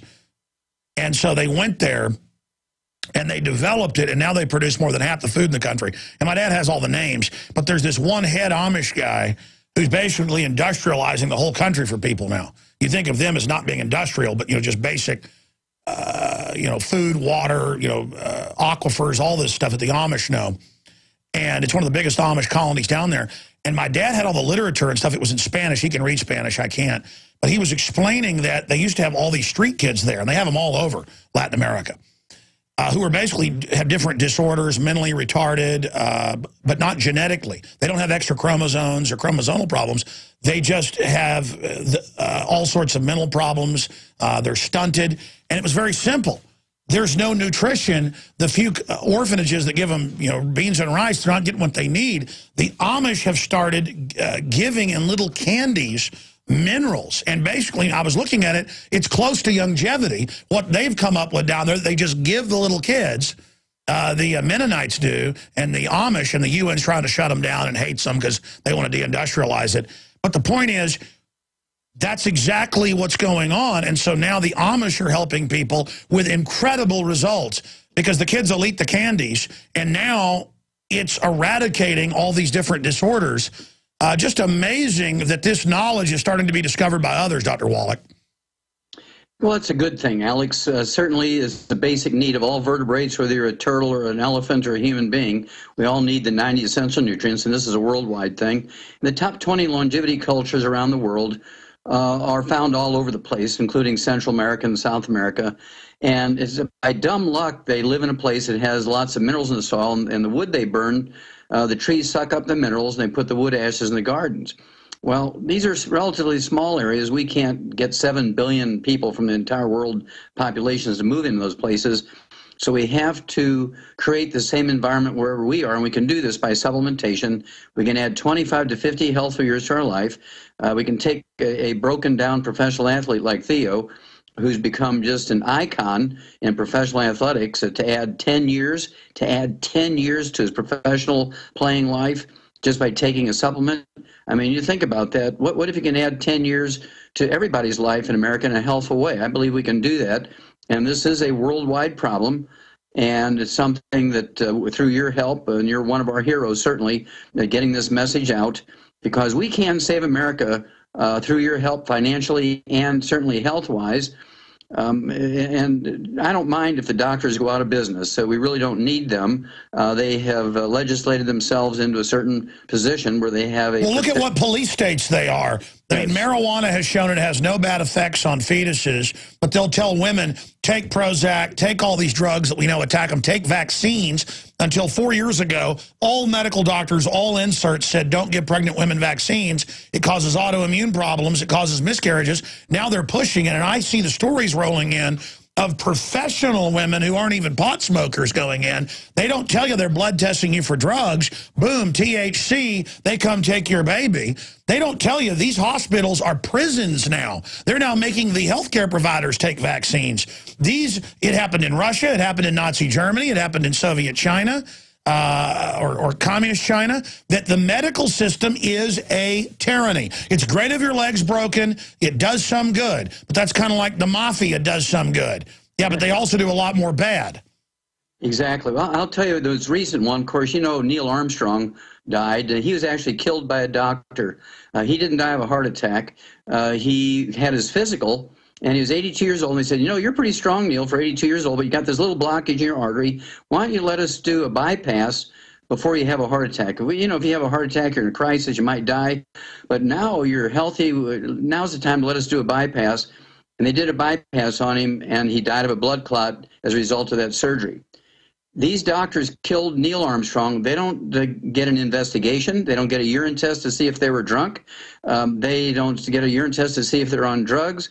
You don't even know what the doctor's name that killed Neil Armstrong. Well, I know this. One of my dad's really good friends is a former Olympic swimmer and a very successful businessman. I'm not going to get into the whole story, even though I'm not saying the guy's name. I probably shouldn't tell the story. But he sued and successfully won the medical doctor. They talked him into getting 2 stents. And they put in like 12 or something just because the doctor made more money. And it turned out this so-called, you know, well-to-do doctor was doing this to a bunch of people. And it's now been run out of business here in Austin. But the point is, that's incredible that he didn't need probably even the 2 stents, but he went in and did it. And then and the guy to make more money just put a whole bunch in there and basically has really hurt this guy's lifespan. Exactly. And of course, that's why the Medicare cost in hospices has gone up 70% in 1 year, because when grandma is in hospice, unconscious, in a coma, they'll do a hysterectomy on her, a double mastectomy, double hip replacement, double knee replacement, and make $200,000 on her, getting all the money out of her Medicare fund before she dies, because they have the right to do that. Some well-known Austinites that are good friends of mine, if I said their name, everybody in Austin knows who I'm talking about. They live out on Lake Austin, and a rattlesnake, she went out to take the trash out, and a little baby rattlesnake, which is the worst because they pump all their venom in them, bit her. And she felt fine, but they said, well, let's go to the hospital. Now, they sell snake venom in Arizona in the stores for $20. Because they had top-flight insurance, their bill was $300,000+ for 2 days in the hospital. Just pure robbery. And the insurance company challenged it and got it down to $100,000. I mean, all they did was put an IV in her with anti-venom, $100,000. I mean, how did they get away with this? Because of insurance. If there was no insurance, Alex, nobody would tolerate that kind of stuff. Because there's insurance, they have no competition, so there's no other options, people feel. The cost of health care has just been driven up terribly, and doctors can kill with impunity. 15 million people in America are killed, injured, infected in the doctor's workplace every year. They do not even get an OSHA ticket. Nobody would fly commercial airlines if they knew that commercial airlines killed, injured, infected 15 million of their passengers every year. But because of insurance, people will say, well, insurance pays for it. Let's just go to the doctor. And, of course, if they do what you and I suggest to them, we'll add 25 to 50 healthy years of their life, and they'll be protected from, what should I say, an unnecessary death like Neil Armstrong. Like how much more money did Theo Ratliff in the NBA make in the 10 years that he was able to continue because of just getting basic minerals? It was over $40 million. Probably cost him $300 a month, and he made over $40 million as a result of his extra 10 years. Well, that's my only problem is Theo was talking about getting the kids to do it when they're young. I've got my kids asking for the essential fatty acids, your proprietary blend, asking for the Beyond Tangy Tangerine, asking for these things because they've gotten on it. And my wife's always been putting them on vitamins and minerals, but now we've shifted over to yours because it is the best blends. But I have never done it in my life, so I'll make myself for a few days do it and then quit and then remember to do it. Aaron religiously committed and looks like Superman back there. So, I mean, I've had incredible effects, but I just need to somehow get myself in the regimen because when I do it, then I'm not hungry and I feel even better, and then I can go forward. But I just am in such a habit of not pill popping. Okay, well, here's what I do. Because I'm on the road all the time, you can see where I could say, well, I'm busy, I didn't bring enough with me. I actually bring a 3-month supply with me, even though I'm going to be on the road only for 4 weeks. I also build 2 bottles a day with all my supplements in each bottle. I kind of pre-fill them while I'm watching TV at night, looking at the news. I'll fill all my bottles with all the various supplements, the selenium, the Ocean's Gold. That's the issue, is there's all these bottles, and I'm not hauling them around. That's what it is. And so what I do is instead of taking 20 bottles, I'll just take one bottle with me that I've already pre-filled with all the stuff, and I do that 2 bottles a day for about 2 weeks. I pre-make them, and when I get down to the last couple bottles, I'll pre-make my 2 weeks again. And so I just grab the bottles, I bring my liquids with me, and I do that twice a day. I've been doing it religiously for 64 years. And by the way, tell folks how old you are. 73. And I haven't been to a medical doctor with me being the patient for 64 years. Yeah, by the way, the Skype is not the best representation of you. You look like you're about, I don't know, 60, 62, 65 in the Skype. In person on stage, you look like you could be 60 years old, 59 years old. And I mean, physically, you're in such good shape is the amazing thing. Yeah, well, thank you. Yeah, nobody's going to steal an airplane with you or I on it, Alex, I'll tell you. And, this is actually a testament to these nutrients. The human body does not age based on chronological time. The human body ages based on the presence of or lack of nutrients. And if you take your nutrients, you can be chronologically 100 and biologically 30. Well, that's what Ray Kurzweil, the top globalist, says. Have you noticed Ray Kurzweil is saying what you're saying and basically takes a regimen that looks like you developed it? Yes, exactly. These people are on top of it because they're worldly. They've been around. They see who is successful in health and who isn't. And the people who are successful in health and longevity, just like these long-lived cultures, they have 100. Well, Kurzweil says he cured himself of diabetes with a nutrient-dense, thing similar to longevity. Oh, absolutely. I can't use the cure word technically, but I can make you an ex-diabetic in 2 to 14 days. I did this with the top medical laboratory owner, a guy by the name of Murphy. This guy here, Jerry Murphy, had terrible advanced diabetes. He services 7,000 hospitals a day, has access to the best endocrinologist, the best cutting-edge information on diabetes. He was failing. Everything was going downhill. And just a couple of months, I was able to get him off his medication. His A1C hemoglobin went from about 8 down to 4.3. His blood sugar went from 171 with medication down to 71 without medication. I mean, look how it's exploded. What do people get at InfoWarsHealth.com that, from your research, has had incredible effects on type 2 diabetes? Oh, well, type 2 diabetes, I mean, we actually, I would say, because of our world connections now, 1,000 people a day are being weaned off of their medication and are ex-diabetics. Amazing. And what do they want to get at InfoWarsHealth.com? What's the cocktail? Well, the cocktail is the Healthy Start Pack and the Sweet Ease. We also call it the Healthy Blood Sugar Pack. It could be the Healthy Blood Sugar Pack or the Healthy Start Pack and the Sweet Ease. And we call the starter pack Alex Pack, discounted at InfoWarsHealth.com. Well, listen, I'm going to hit some final news. Doc, I tell you, this is revolutionary what you're doing. And if people just take the challenge and try it for themselves, they're going to, with something just like a Rebound or Beyond Tangy Tangerine or the Polymerse Plus, if they just try it, I think they're really going to be amazed and understand why I'm hyping this up so much. Because, again, folks, cancer, diabetes, neurological disorders, it's all exploding because of the GMOs, the bisphenol A, all this stuff that they're putting into us. But when you get real rare earth minerals that have the full spectrum, and are really what was originally, in the dirt, because we have these debilitated soils. When you get it from the soils that still have it, it is amazing. Go watch the video with Aaron Dykes to see what we're talking about at InfoWarsHealth.com or call 877-551-1301. Thank you so much, Dr. Wallach, for breaking all this down for us today. Well, thank you, Alex. You're a great host. You're a great hero of America. And together, I think you and I can save America. God bless you. Well, God bless you. There goes Dr. Wallach. And I was just going to spend 30 minutes with those guys. I spent like an hour and 20 minutes with them because I get really excited.